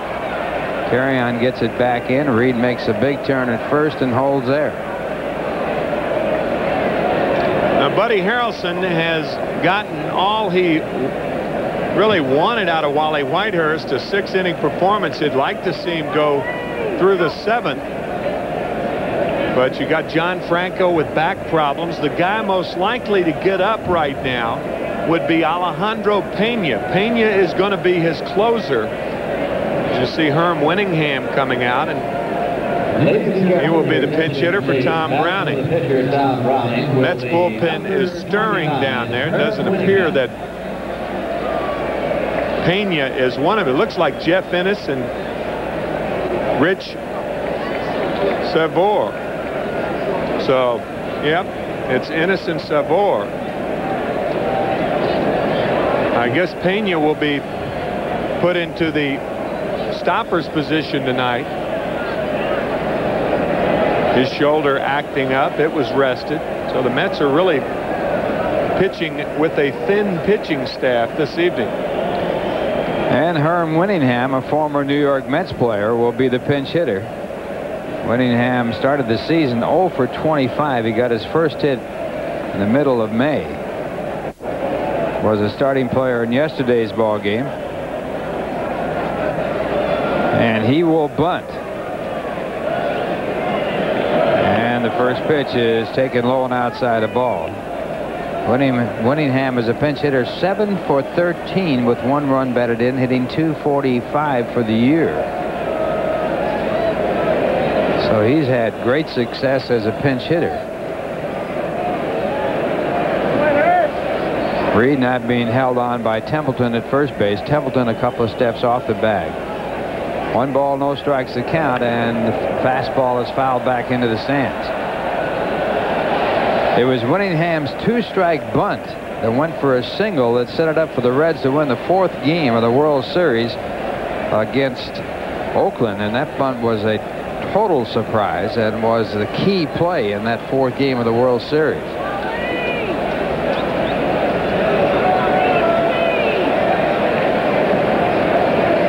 One ball, 1 strike to Winningham.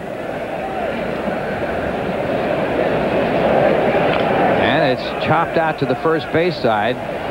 Whitehurst tosses to Templeton for the out, and Jeff Reed goes down to second in scoring position.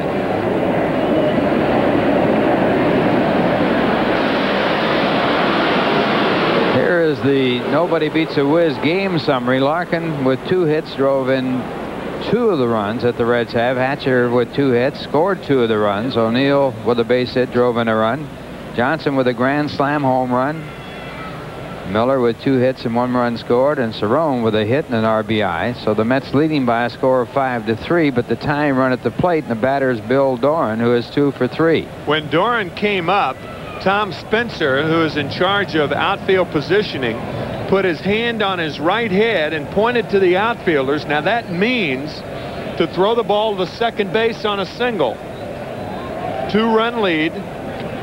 And any ball hit to the outfield, unless it's really drilled, the Mets outfielders will throw the ball to the single to keep Doran off second. And Doran gets the single.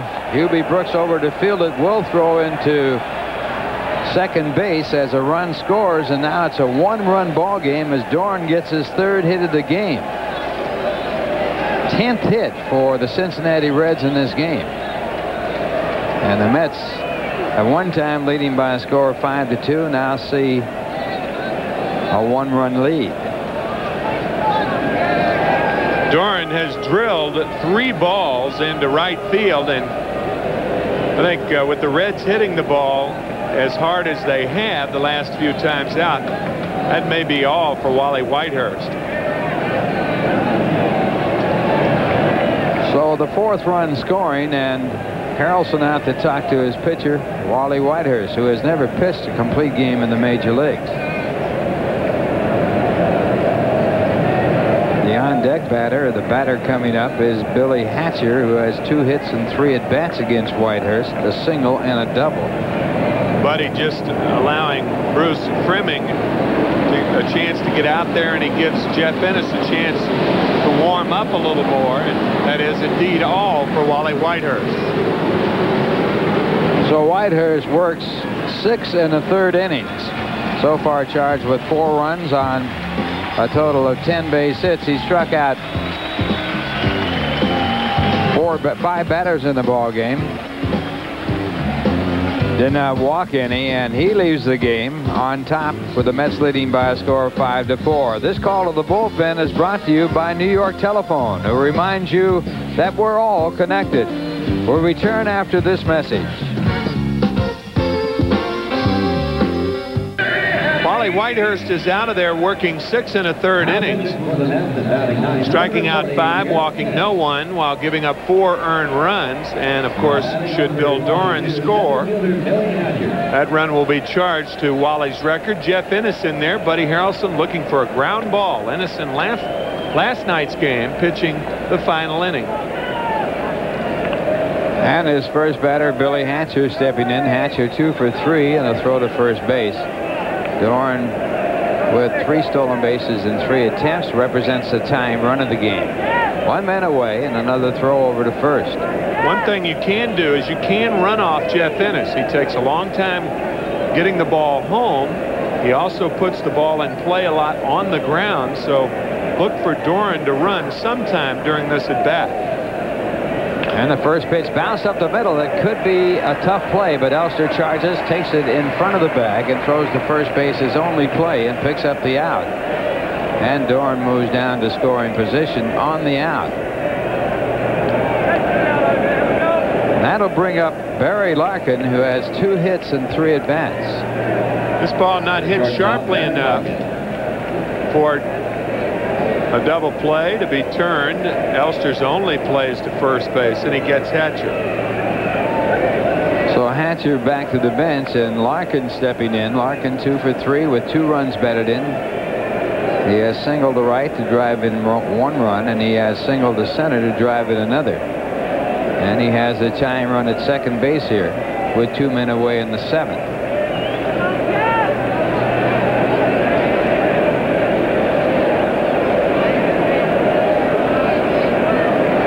The first pitch by Ennis, a wild pitch, and it gets by Cerrone as it goes behind Larkin, and on the play Doran goes over to third. You talk about a ball that just got away. I mean, this ball goes behind Barry Larkin. Oh man, how'd he get out of the way of it? Howard Johnson in, and that's a good play with Larkin the batter. He likes to bunt with 2 outs and a runner at third base. Bunt for a base hit, of course, and Hojo even with the bag. 1 ball, no strikes the count. And the pitch again inside, this time in front of Larkin, and it's ball 2.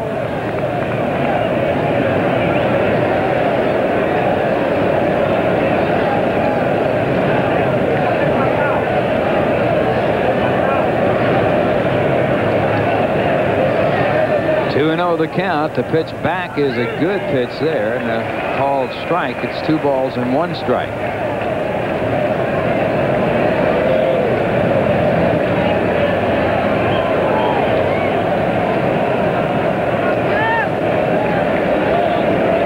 Ennis with 3 straight fastballs for his first 3 pitches, and now he goes to the sinking fastball for strike 2, 2-2, and Larkin chases one out of the strike zone.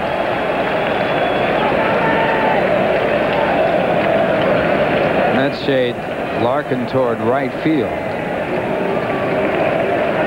Yeah, this sinker is sinking low and away. Barry a little anxious there.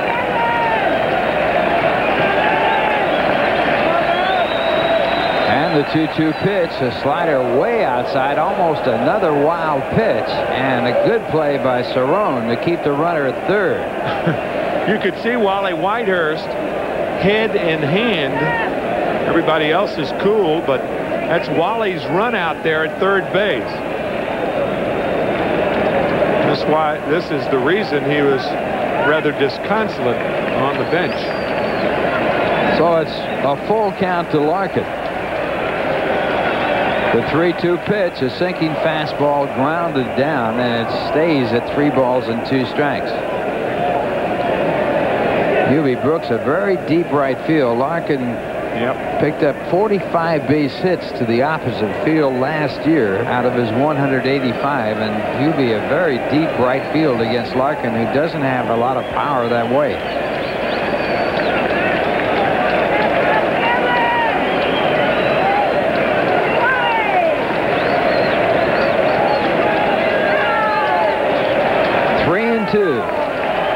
Ennis back again, and again he gets the ball in a good spot, but it was foul tip coming up and hitting Bruce Fleming, so the count will remain at 3 balls and 2 strikes.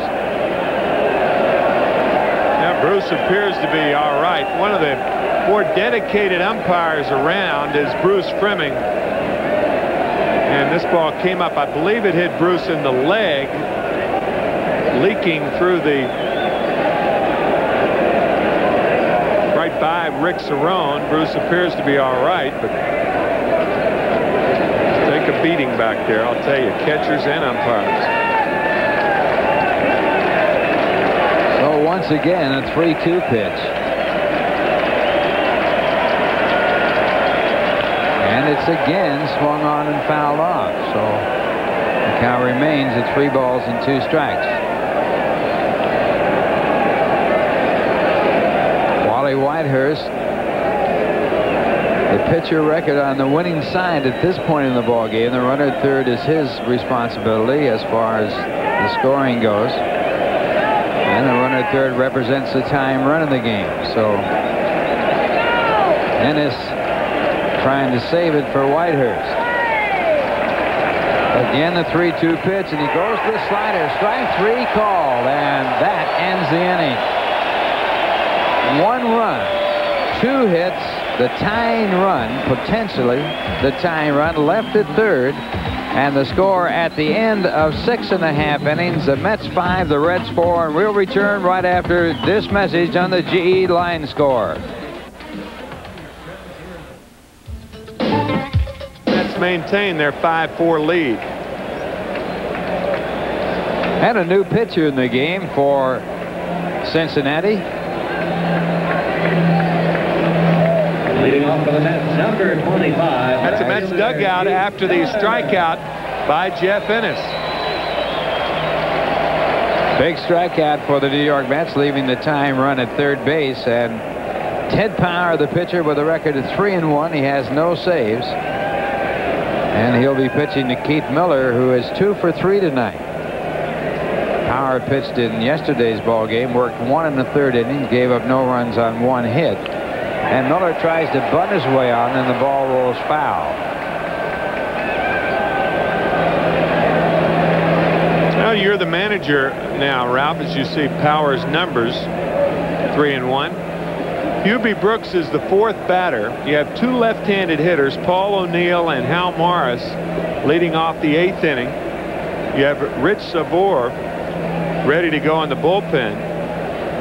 You want Darryl Boston in there for defense. If Hubie Brooks makes the last out, you could bring in Savor, put Boston in the 9-hole since the right-hander's out there now, and he could possibly bat in the bottom of the 8th. He's in there for defense, and you have a left-hander in to neutralize the Reds' left-handed talents leading off the 8th inning. And then you have a fresh Alejandro Pena to close out the ninth. Right now, however, the Mets bullpen is quiet. One thing about managing baseball in the major leagues, and I would have to believe at any station, you get to manage 2 and 3 and 4 innings ahead. 1 ball, 1 strike on Keith Miller. And he gets a fastball and fouls it back out of play. If Hubie doesn't bat in this inning, however, you want him to lead off the 8th inning. You don't want to lose his bat because it's a 1-run ball game. But if he does hit, unless the Reds tie it, Hubie won't bat again. So you need Darrell Boston in there for defense. 1 ball, 2 strikes. Ted Power, who worked for Pittsburgh last year. And he comes inside again, and the ball is fouled off. Looks like Sabor is going to be the pitcher in the 8th inning. So he's ready. Looks like he's in to face O'Neill and Morris. And it depends. I'm sure Buddy Harrelson would love to see Hubie Brooks bat this inning so he could put the pitcher in the 4 hole and put Boston in the 9 hole. 1 ball, 2 strikes. And it's a fastball high for 2-2. Ted Power, pitching for Pittsburgh last year, did not start a ball game in the regular season, but did start in the playoffs against Cincinnati. Only 1 other pitcher started a postseason game after not starting the game in a regular season. That was Jim Constanti for the Philadelphia Phillies in 1950, who started against the Yankees. Did he hold up? And he did not. The strikeout called by the home plate umpire, Bruce Fleming. So Miller strikes out. Chuck Carr now with the Mets, coming up from Tidewater. Julio Valera was sent back to Tidewater as the Tidewater shuttle continues. You have the Trump shuttle, the Pan Am shuttle, and the Tidewater shuttle. It's a new one. Been very active of late. Buy some stock in it.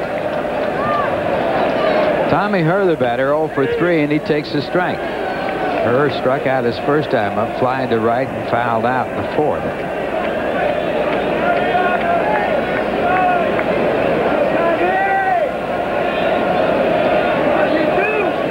Tommy coming into this game hitting .216, now at .211 with 1 home run, 11 runs batted in. And Power gets another strike.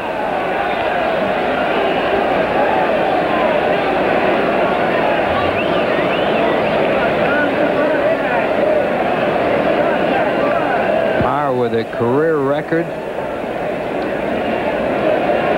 of 29 wins and 33 losses. He has started in relief, mostly a relief pitcher, and that fastball fouled back out of play.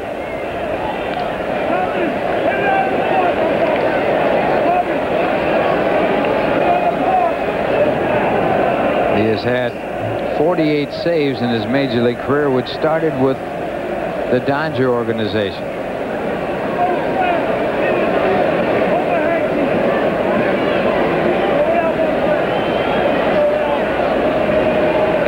And a strikeout. So Power has struck out his first 2 batters here in the 7th. Checking the Macy's National League scoreboard, we find Philadelphia over Atlanta 5-1 in the 5th. Houston over Montreal 2-1 that game in the 7th inning. All the other action later. That'll bring up Mark Carrion, who is 0 for 3.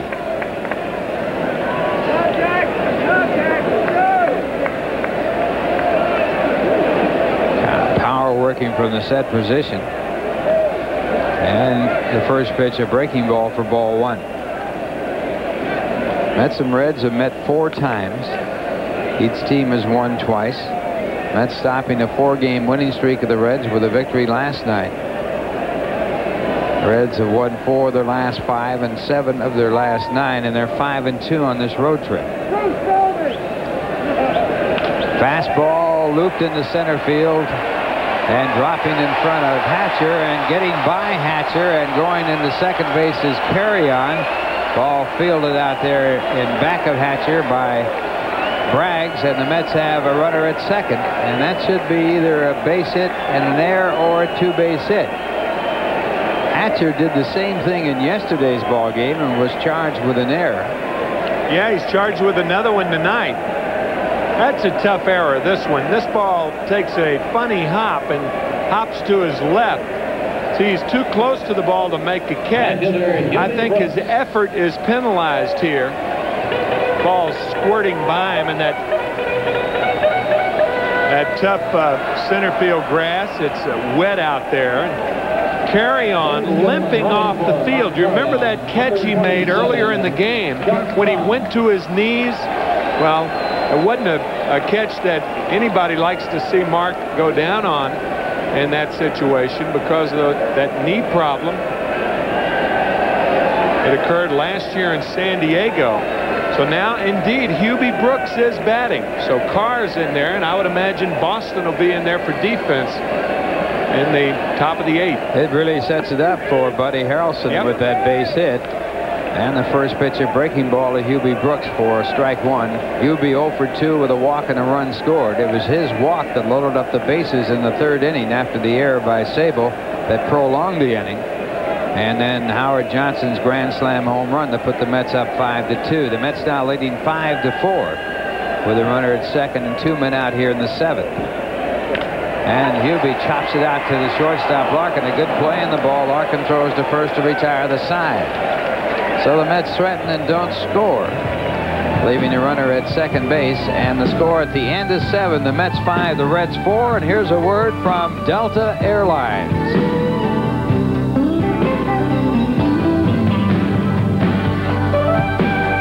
Defensive changes for the Mets. Chuck Carr will take over in center field. Carr, the pinch runner for Carry-On out of the ball game. And also in right field, Hubie Brooks out of the ball game, and Darrell Boston is in right, and he'll bat in the 9th position in the batting order with a new pitcher in for the New York Mets. Funny, Ralph talked with Rich before the game, and Rich talking about last night's game when he had that big strikeout of Mariano Duncan with the bases loaded in the 8th inning.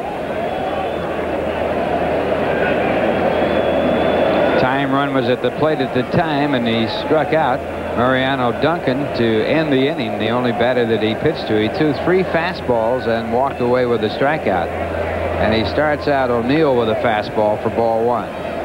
O'Neill 1 for 3 in this game, a single and a run batted in back in the 1st when the Reds got 2 runs. And there's a ball for ball 2. Mets got a run back in the bottom of the 2nd.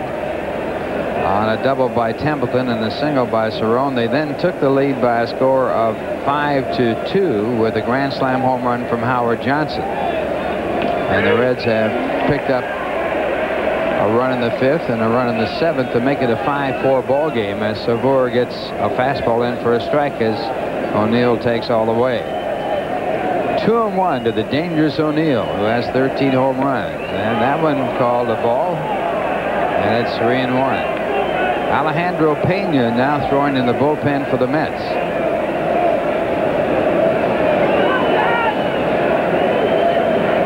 The 3-1 pitch. Lined in the right center field. It'll be extra bases. Boston over to play it off the fence. Fielded there by Carr. The throw in. Not in time. And the time run is at second with no one out in the 8th as O'Neill sits on the fastball and drills it in the right center field. Yeah, you can sit on it when you're ahead in the count. First baseman Hal Morris. Ball really scorched into right center, short hopping the fence. O'Neill looked like he may have pulled something, pulling into second base, and now both Tony Perez and Sam Perlazo out to talk to him. Certainly Lou Piniella wants someone who can run out there, and Paul limping into second base. It looked like a right quadriceps that could be pulled. Sometimes you pull those things on a swing. The only thing good about that 2-base hit was he didn't get it in the air because it was a rifle shot in the right center field. puts a tying run at second with no one out here in the 8th inning and brings up Hal Morris. And evidently O'Neill will stay in the game and is okay. Now Lou Piniella wants to know from Larry Starr, the trainer, if Paul is all right because you got the potential tying run out there.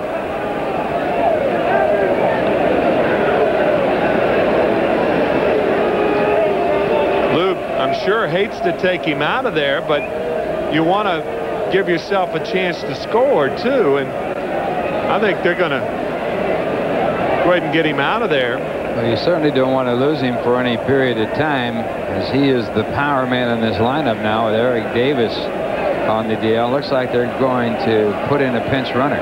Chris Jones is coming in to pinch run for O'Neill. You don't want to lose him for this game either.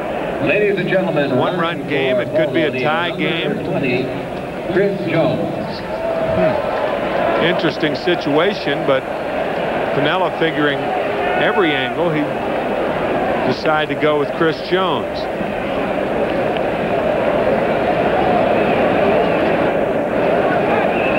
Chris Jones just brought up from Nashville as O'Neill groin, right groin, gets the high fives.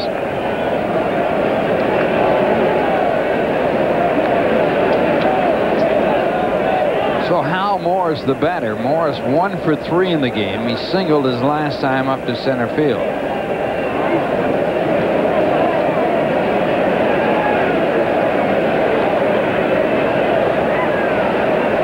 And Sabo with a play on at second base as Herr comes over to cover, but no throw. Mets look like this is a sure bunt situation. It's not. I wouldn't think they'd be bunting here. Seldom play for a tie on the road. Although they do have a strong bullpen, but he does bunt, and it's bunted out to the first base side. Herr covers at first base and takes the throw from Sabo, and the runner goes over to third. So they do play for the tie. I think you hit it on the head, Ralph. If Cincinnati decides that it's a battle of the bullpens, they realize they have a decided edge, and they do. So that's why Lou Piniella decided to bunt here. Normally you wouldn't bunt for the tie on the road because the home team has that extra advantage of hitting in the bottom half of the inning.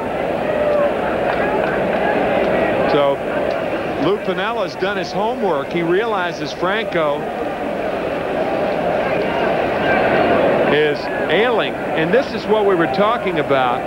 You remember Chuck Carr went in to pinch run for Mark Carrion, and the pitcher Sabo is now batting fourth, and so you put Pena in that number 4 hole with Darrell Boston.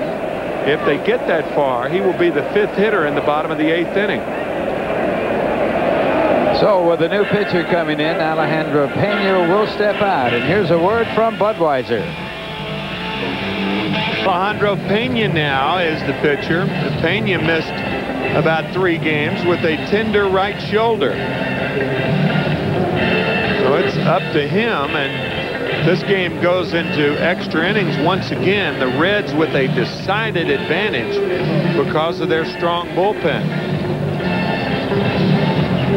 Last time Pena was on the mound was June the 8th in Houston, so he has been out 10 days. And he'll be pitching to the right-hand batter Chris Sabo as his first batter with the tying run at third and 1 man out. On our American League scoreboard, Boston over Seattle 1-0 in the 7th. The Red Sox playing much better. Minnesota over Baltimore 2-0. That game delayed. The start of the game delayed because of rain. 3-2. The Yankees over Toronto in the 6th. 2-0. Detroit over Oakland in the 8th. 7-0. Milwaukee over California in the 5th inning. 4-2. Cleveland over Chicago in the 6th, and 5-2 Texas over Kansas City. That game also in the 5th inning. So the Mets have their infield in for a play at the plate. And the first pitch to Sabo. Does he swing? Yes, he does. As a home plate umpire calls a strike. You know, Ralph, we were talking about it earlier. That's the place to try to strike out Sabo, out of the strike zone. He is a very anxious hitter who has tremendous power. 25 home runs last year, 8 home runs this year. He's driven in 25 runs this season. And the 1-strike pitch is swung on and fouled back out of play as Pena shows no signs of any problem with his shoulder as he has buzzed the first 2 pitches.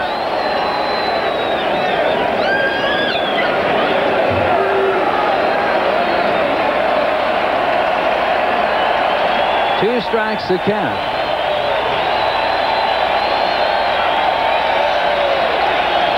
And the pitch, fastball high enough and far enough. It should score a run. Carr over there.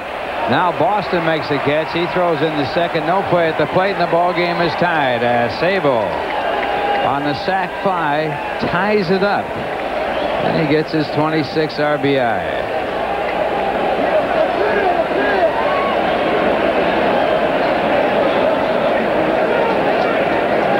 Pena tried to go out of the strike zone up, and it was out of the strike zone, but Sabo muscles it out to right center, and this game is tied. So now 2 men out, and that'll bring up Glenn Braggs, who is 0 for 3.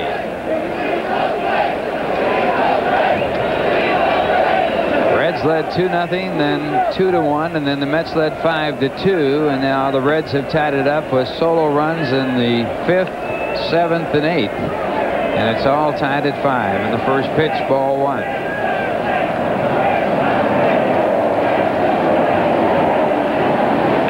Fastball fouled back, 1 ball, 1 strike.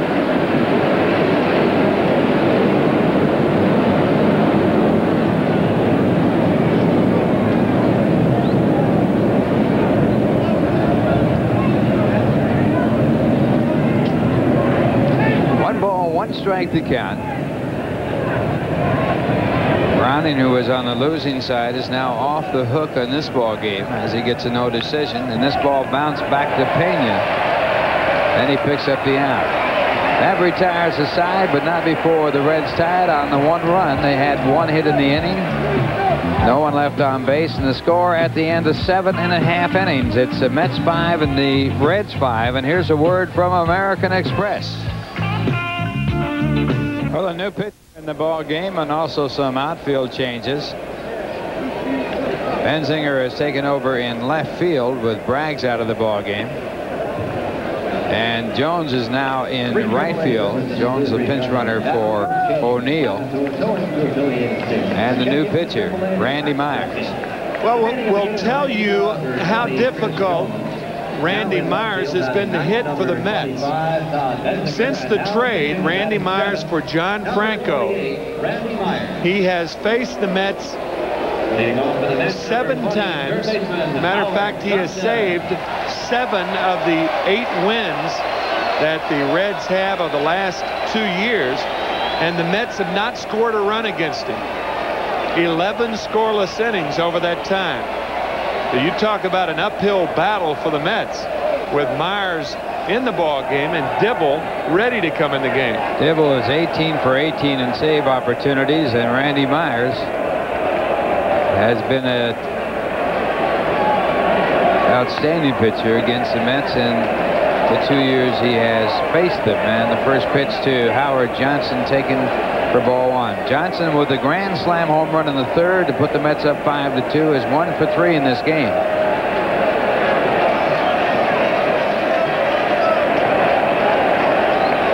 And Howard Johnson now leads the National League in home runs with 15, and there's a strike, and it's 1-1.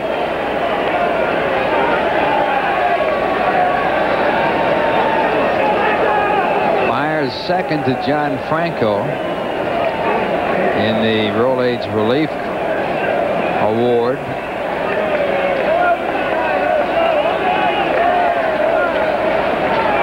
The 1-1 pitch, a fastball again, and it's 2 balls and 1 strike.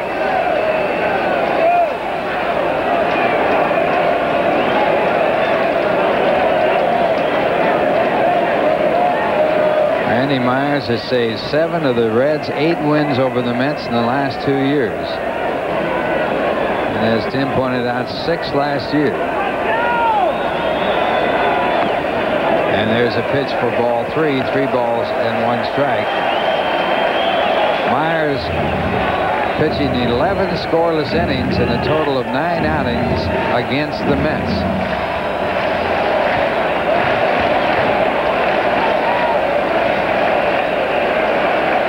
Three and one the count to Howard Johnson. The on-deck batter, Gary Templeton. There is Gary. The 3-1 pitch, ball 4, and Myers has walked Howard Johnson as he leads off here in the bottom half of the 8th. First baseman, Gary Templeton.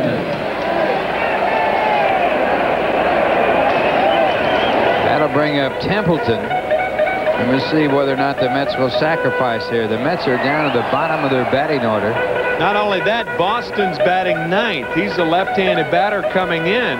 So if you bunt with Templeton, you only have one shot with Cerrone or Elster, because Lou Piniella will go ahead and walk Elster to get to the left-handed hitting Darryl Boston. The Mets do have Jeffries on the bench, a switch hitter, and McReynolds on the bench, a right-handed hitter. McReynolds is ready for duty, right? So the Mets have the go-ahead run at first with no one out. Templeton squares and takes for a ball. So Myers falling behind. 1 ball, no strikes to Templeton, who has had a double and 3 at-bats.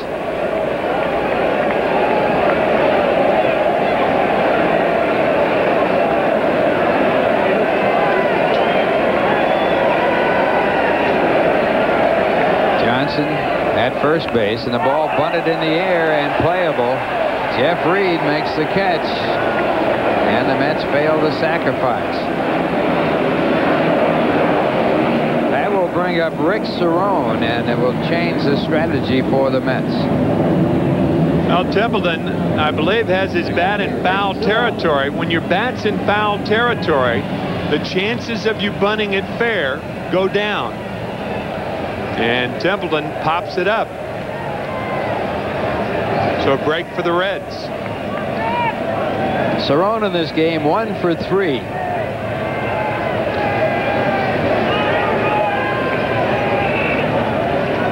Randy Myers, a very difficult pitcher to put the hit and run on. Yeah, with the high fastballs that he throws. Johnson draws a throw. Johnson with 12 stolen bases and 18 attempts.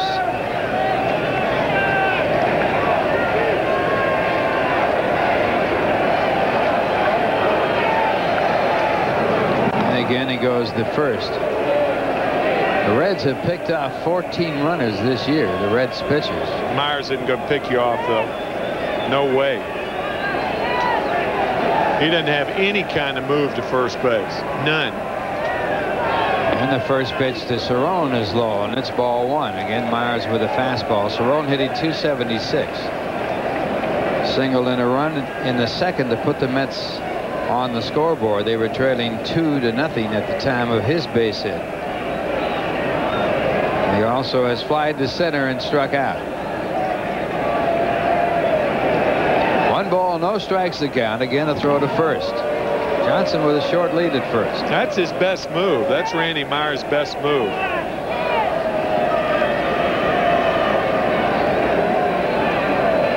Coverage at third base. Sending the signs in to Cerrone.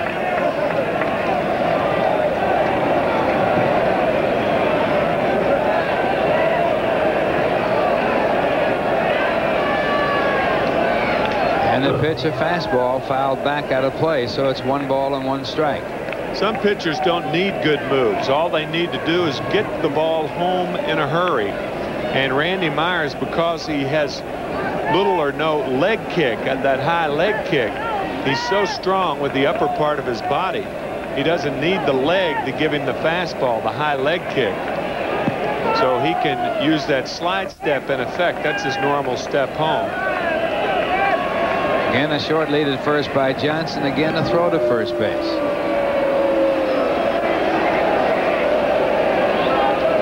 Mets, of course, without the services of Vince Coleman, who's on the DL. The #1 base stealer. And the pitch to Cerrone, line down the right field line. It's a fair ball. On his way to third is Johnson. being waved in. And now being held up at the last minute by Cubbage, and wisely so, as the throw comes back in from Jones, and the Mets have runners at second and third with one man out. Number 21,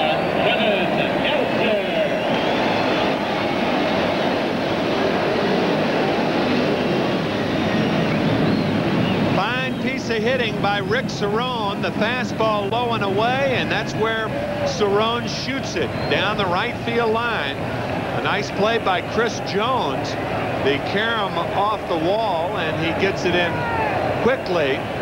That's a double cutoff man that big league teams use, and in this instance it really pays off. The second baseman and the first baseman are lined up. A fine play by Chris Jones to prevent Johnson from scoring. Got Darryl Boston on deck. I think Pinella's out there now. Looking over in the on-deck circle, he sees Kevin McReynolds out to pinch hit for Darryl Boston. Pinella's just given Rob Dibble a chance to warm up now.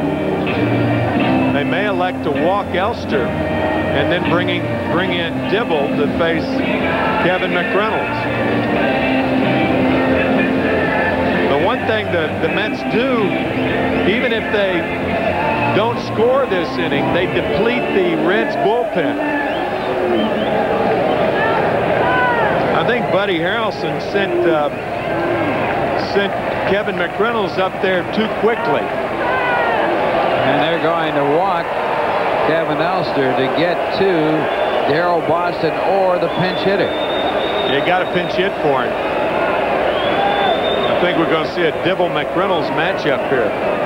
But at least you get Myers out of the game, and if you do go to extra innings, you do neutralize that Reds bullpen somewhat. Interesting game the last couple of innings with the strategy going on, huh? Very good.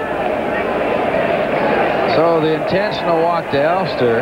Elster had doubled in 3 at-bats before the walk, and that'll bring up Boston. And now coming out to the on-deck circle is McReynolds, and he is announced into the ballgame. We'll see whether or not Lou Piniella will go to the right-hander.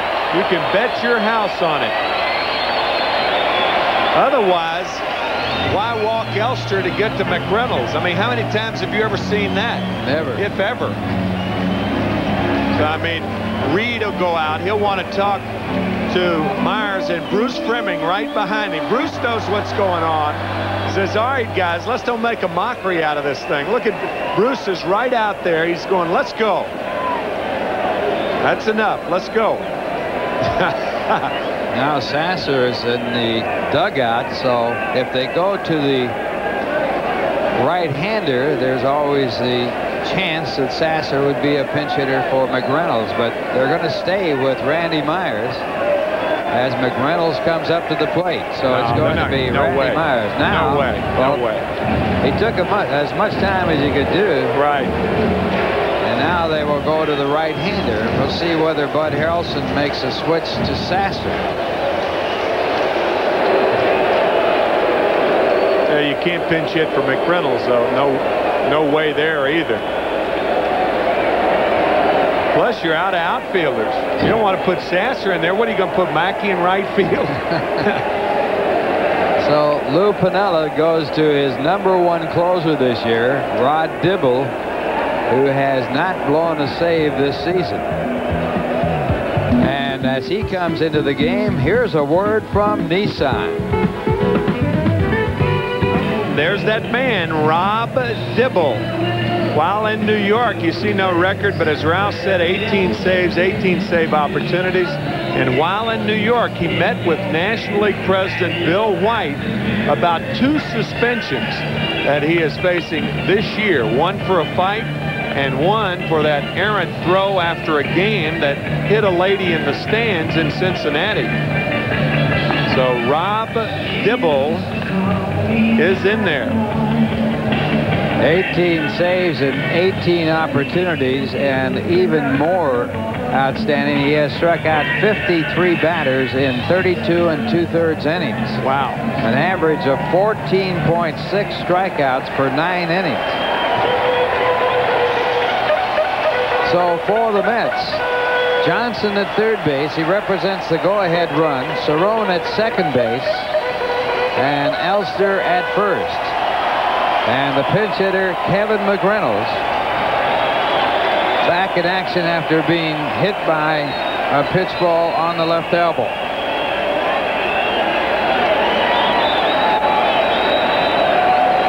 The infield is in for a play at the plate.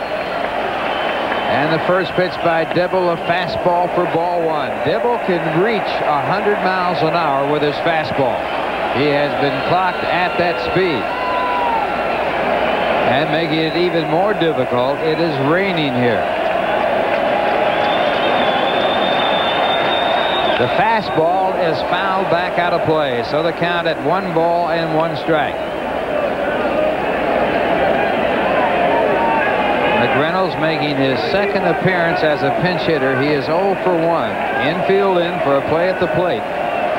They're looking for the double play, going 2 home for the first out. And the pitch back is hit to right, a base hit.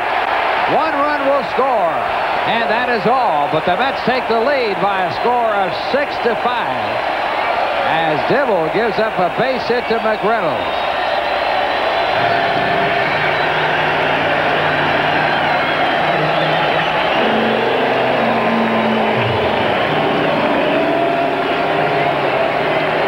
Think about how tough that is.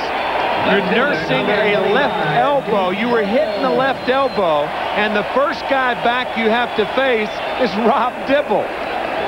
McReynolds rifles one in through the hole of the drawn-in infield.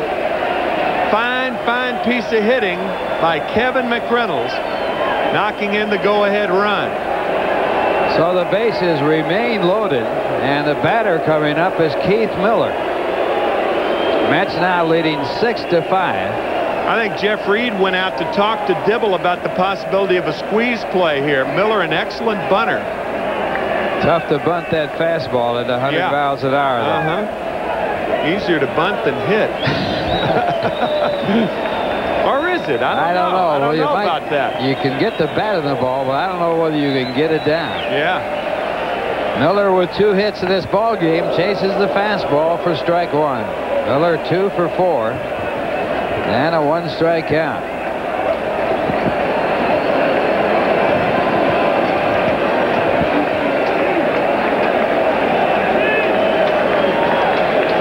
Cerrone, the runner at third base, Elster at second, McReynolds at first. The infield is again in. And the Mets looking for contact here from Keith Miller. The 1-strike pitch, the fastball hit foul. It'll be out of play. So Dibble in front with a 2-strike count. Dibble has yet to go to his breaking ball. It has been all fastballs. I tell you that one of the sad things, Ralph, is you can't see a game of this caliber in the American League. With all of the double switches that have taken place, the pitching changes and everything the last 2 innings, with the designated hitter, you simply don't have that. They really lose something in the American League. You really do. They lose the real essence of the game of baseball. The moves are so important to the game. The 2-strike pitch. There's his breaking ball, and he falls down as he throws it, and the count 1-2.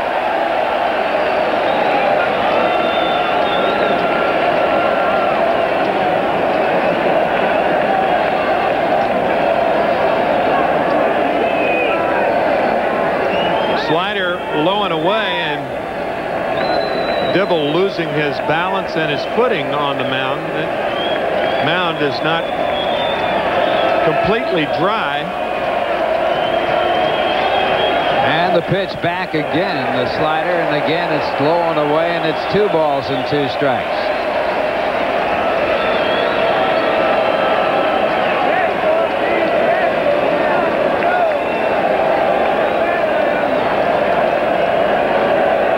Deck batter for the Mets, Tommy Herr. 1 man out of the inning.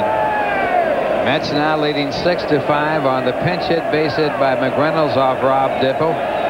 The drive in Howard Johnson from third. The ball hit sharply to right.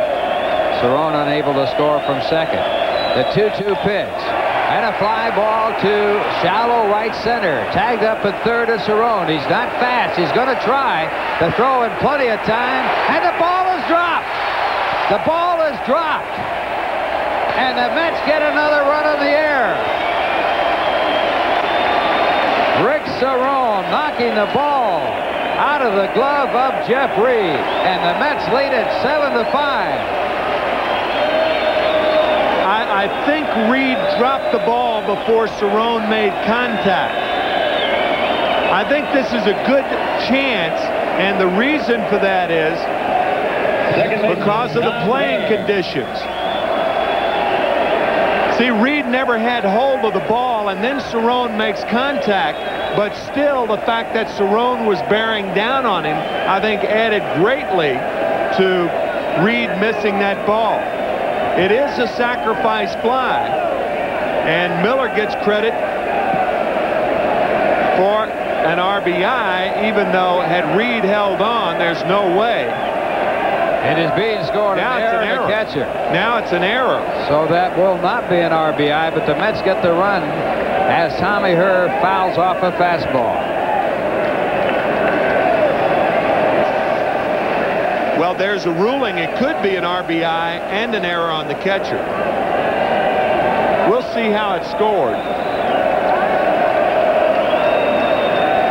On the play, both runners moving up, so the Mets have runners at second and third with 2 men out. The one-strike pitch is fouled away. So the Mets doing a good job of base running, moving up, as all the runners tagged up on the play. And the Mets getting the break when the throw to the plate in plenty of time was not converted into an out. Yeah, those conditions, once again, that's why no RBI. So it is, but it is an assist for the right fielder. 2 strikes the count on Tommy Herr, who's 0 for 4, and he grounds it out to the first base side. Fielded there by Morris. The out is made, and that retires the side, but the Mets get 2 runs to break the tie. On 2 hits, there was 1 error, and 2 men left on base. The score at the end of 8. The Mets 7 and the Reds 5, and here's a word from Nobody Beats the Wiz.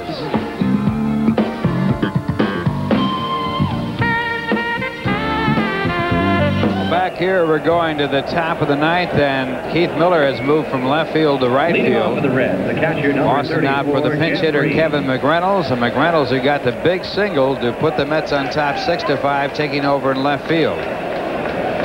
So McReynolds in left, Miller in right.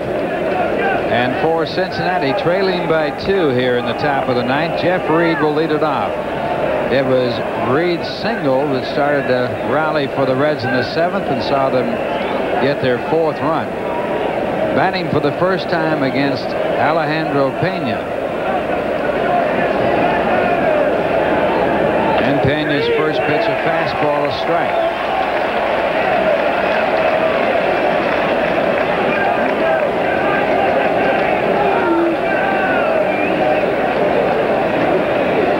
Leading 7-5 with 2 runs in the bottom of the 8th inning, and there's another fastball for a strike. Strike 2. Reds led 2-0, then 2-1. The Mets led 5-2 on a grand slam home run by Howard Johnson. The Reds then got a run back in the 5th to make it 5-3, a run back in the 7th to make it 5-4, and tied it with a run in the 8th. It was tied at 5-5 when the Mets in their half of the 8th inning scored 2 runs to lead it by a score of 7-5. The 2-strike pitch hit in the air to left. McReynolds there. So McReynolds picks up the first out. Well, after every game this season, points will be awarded to Met pitchers for the AT&T Long Distance Award, and Vowell on top with 105 and 1/10 of a point. Gooden is second to him at 101.2, and then Cohen, Darling, and Whitehurst. And the man on top will win the AT&T Long Distance Award. Now the batter is Todd Benzinger, who came in the ball game and took over left field, and he takes the strike.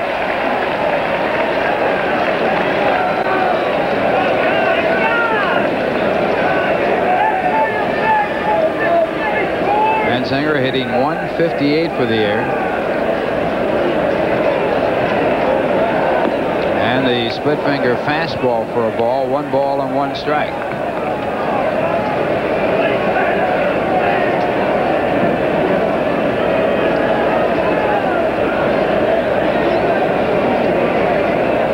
Pena's next delivery, another off-speed pitch, a split finger for strike 2, and it's 1-2. Pena trying to pick up his 3rd victory of the year.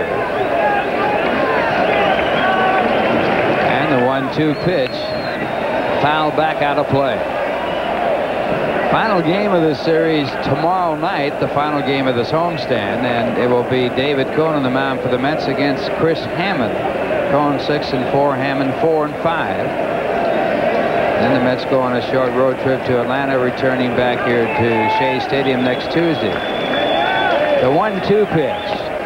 Ball 2, 2 balls, 2 strikes.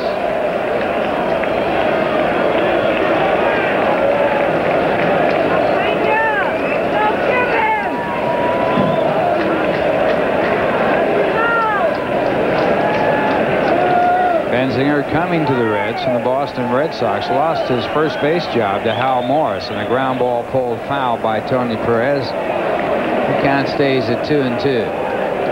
Before we forget, a stormy evening here tonight. Starting out, it's still raining a bit, and a perfect evening to say hello and happy birthday to 68-year-old Harold Storm from Newtown. Make that Newton, New Jersey. That message from Marty Brenneman, the Cincinnati Reds broadcaster. And the 2-2 pitch again fouled away. I hope he's still up.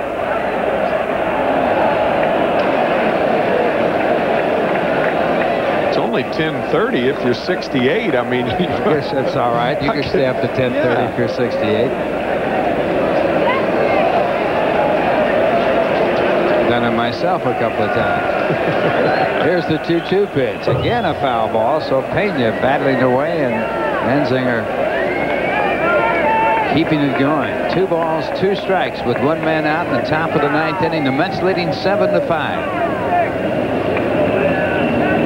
Strategy in this ball game used to the nth degree by both managers. In a seesaw ball game that saw the Mets come from behind and the Reds come back to tie it. And the Mets regaining the lead in the bottom half of the 8th inning. The 2-2 pitch. And he pulls it foul. So the count remains 2 balls and 2 strikes. It has been raining throughout this ball game. Drizzling more than raining.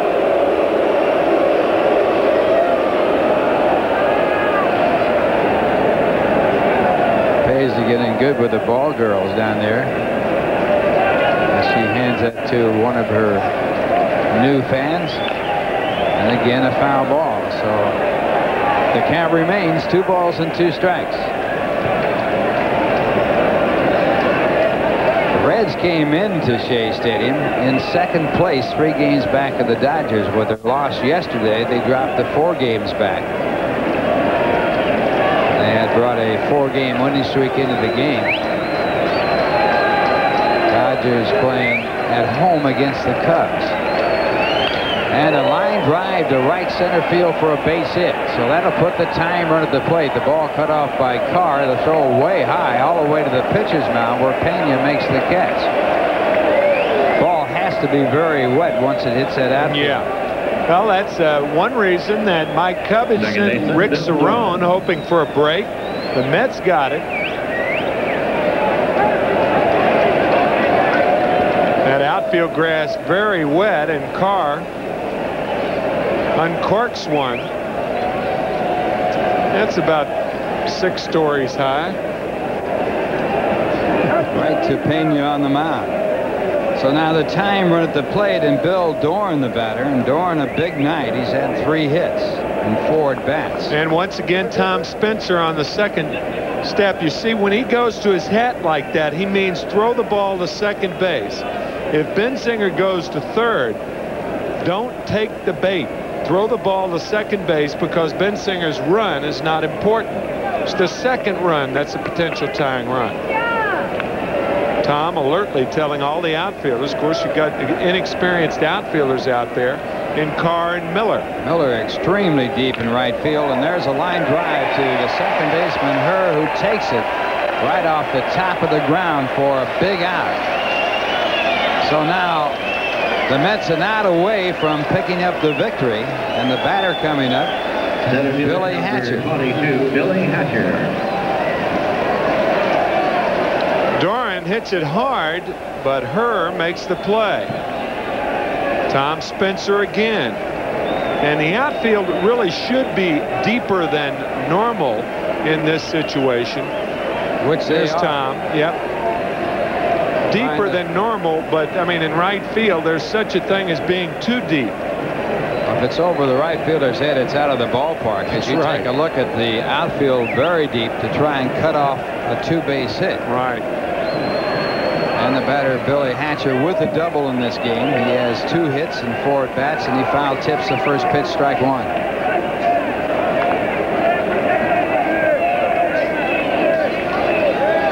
Tom also moving Gary Templeton near the line at first base. Hatcher's already singled once to right field in this ball game. Reds came out smoking in this game. Their first 4 batters all single. And they scored 2 runs in the first off Wally Whitehurst. The 1-strike pitch, and it's fouled off, so it's strike 2. So what is left of this crowd now up and anticipating another strike for the ball game. Paid crowd at 21,058. Total in the house 22,206. 2 strikes the count. And a ball, and it's 1-2. Lou Piniella.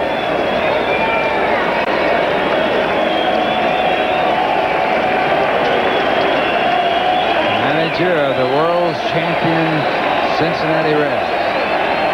Buddy Harrelson in his first full season as manager of the Mets.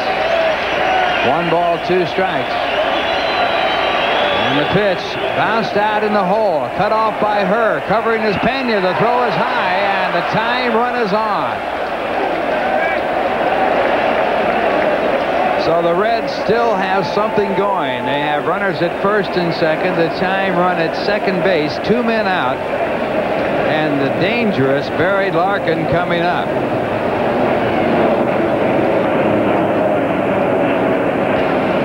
Good play by Tommy Herr, but the throw is high. I think it's going to be an infield hit. An alert play by Rick Cerone. And once again, Tom Spencer up. Remember the hat on the hand on the hat, and he's looking into his cap where he keeps his notes.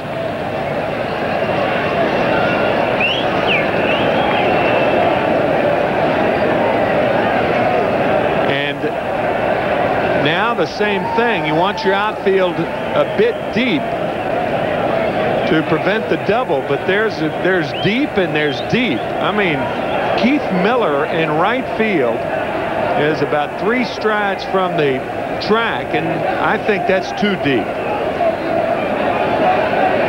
Barry Larkin, the batter. Barry, with 2 hits and 4 at-bats, has driven in 2 runs, but the most important man is the runner at first base who represents the tying run.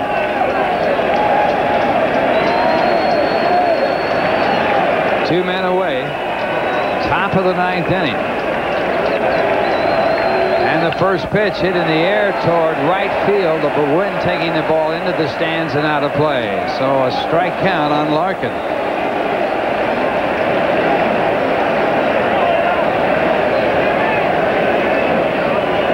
Reds with 13 base hits. Mets with 9. It's going to be tough for Larkin to pull Alejandro Pena the way Pena's throwing. I mean, he is throwing hard. Larkin normally a right field hitter. So Pena with a 1-strike count on Barry Larkin, who came into this game hitting .310. Now at .315 with his 2 hits tonight.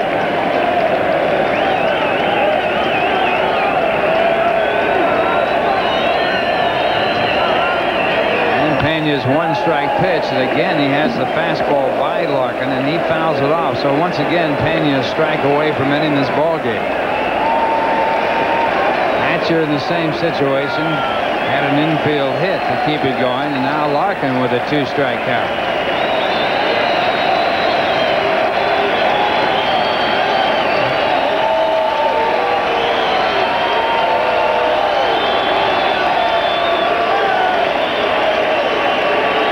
Two strikes the count. And the pitch. A split finger fastball, and Larkin, totally fooled by the pitch, stays alive as he gets a piece of it to foul it down, and the count remains at strike 2.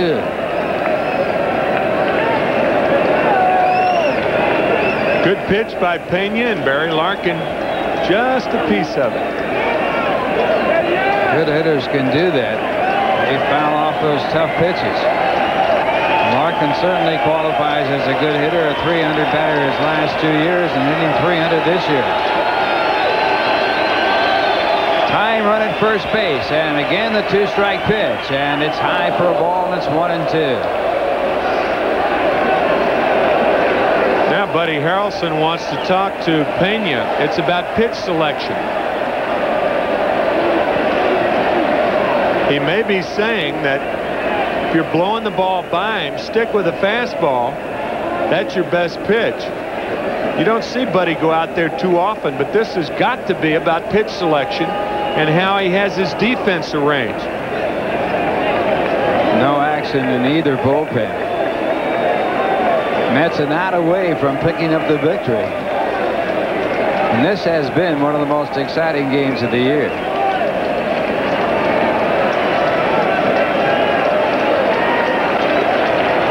Lou Piniella, the manager of the Reds, seems to be handling it well. Pena taking that play out of his spikes. There's the tying run, the runner at first. And Hatcher, the runner there, has good speed.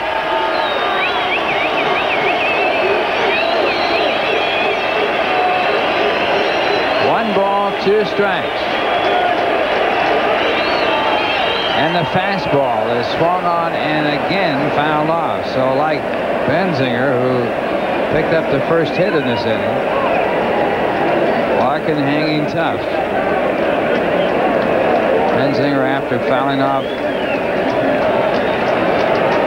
5 or 6 pitches, singled to right center field to start the action for the Reds here in the top of the ninth. 2-7, the career record of Pena against the Reds.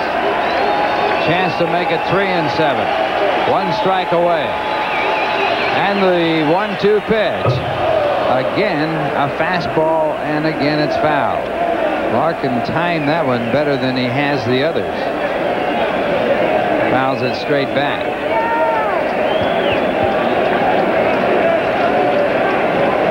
Now that pitch has a fat part of the plate.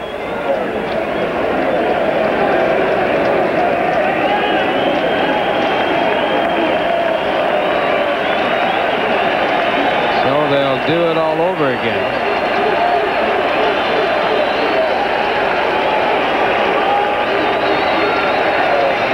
And again the 1-2 pitch, and it's a breaking ball for ball 2. 2 balls and 2 strikes.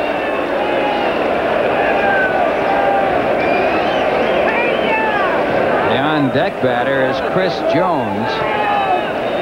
It's a key pitch right here. Excuse me, Ralph. It is that. You don't want those runners going on a 3-2 count. They will be if this pitch is a ball.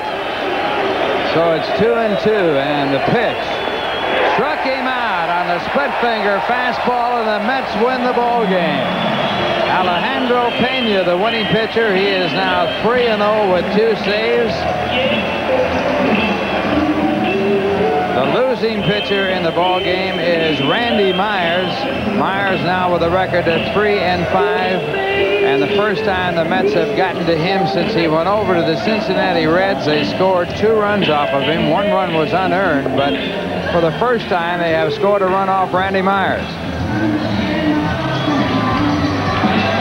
The final score, it is the Mets 7 and the Reds 5, and we'll be back after this word from Lincoln Mercury.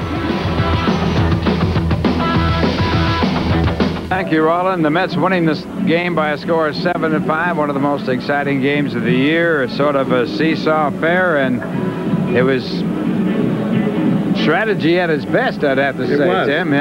Yeah, for a couple of innings, the 7th and 8th innings, Lou Piniella and Buddy Harrelson out-dueling one another, or at least trying to, and a lot of good things happened for the Mets tonight. They finally got to Randy Myers after not doing that, and Howard Johnson finally got to Tom Browning. He certainly did get to Tom Browning. He had only 2 hits off Browning in his major league career. He comes up with the bases loaded. An error by Sabo had set it up. Brooks had walked, and now with the bases loaded, Howard Johnson with his 6th career Grand Slam home run. And he is our Budweiser player of the game for Howard Johnson. He takes over the league lead in home runs with his 15th, and that put the Mets up by a score of 5-2. So he finally got some of it back against Tom Browning. We'll be back with more right after this word from Budweiser.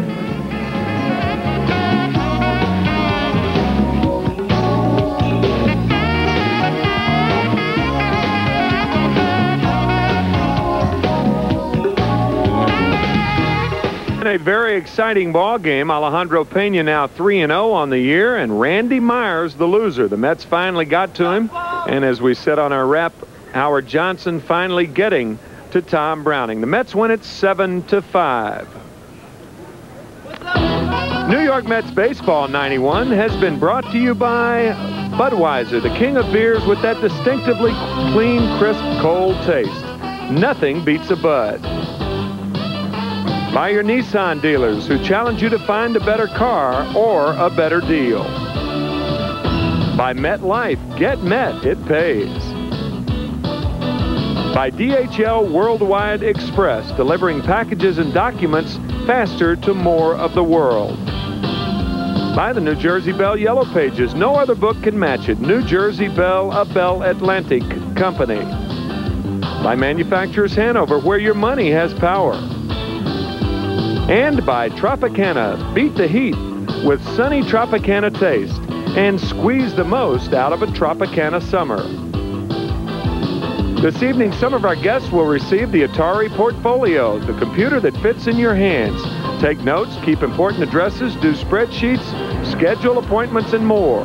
The Atari Portfolio, available at J&R Computer World.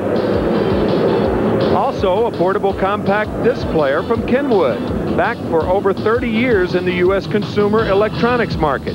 Kenwood now brings you the LVD 700, multi-disc player for the next level of home video entertainment.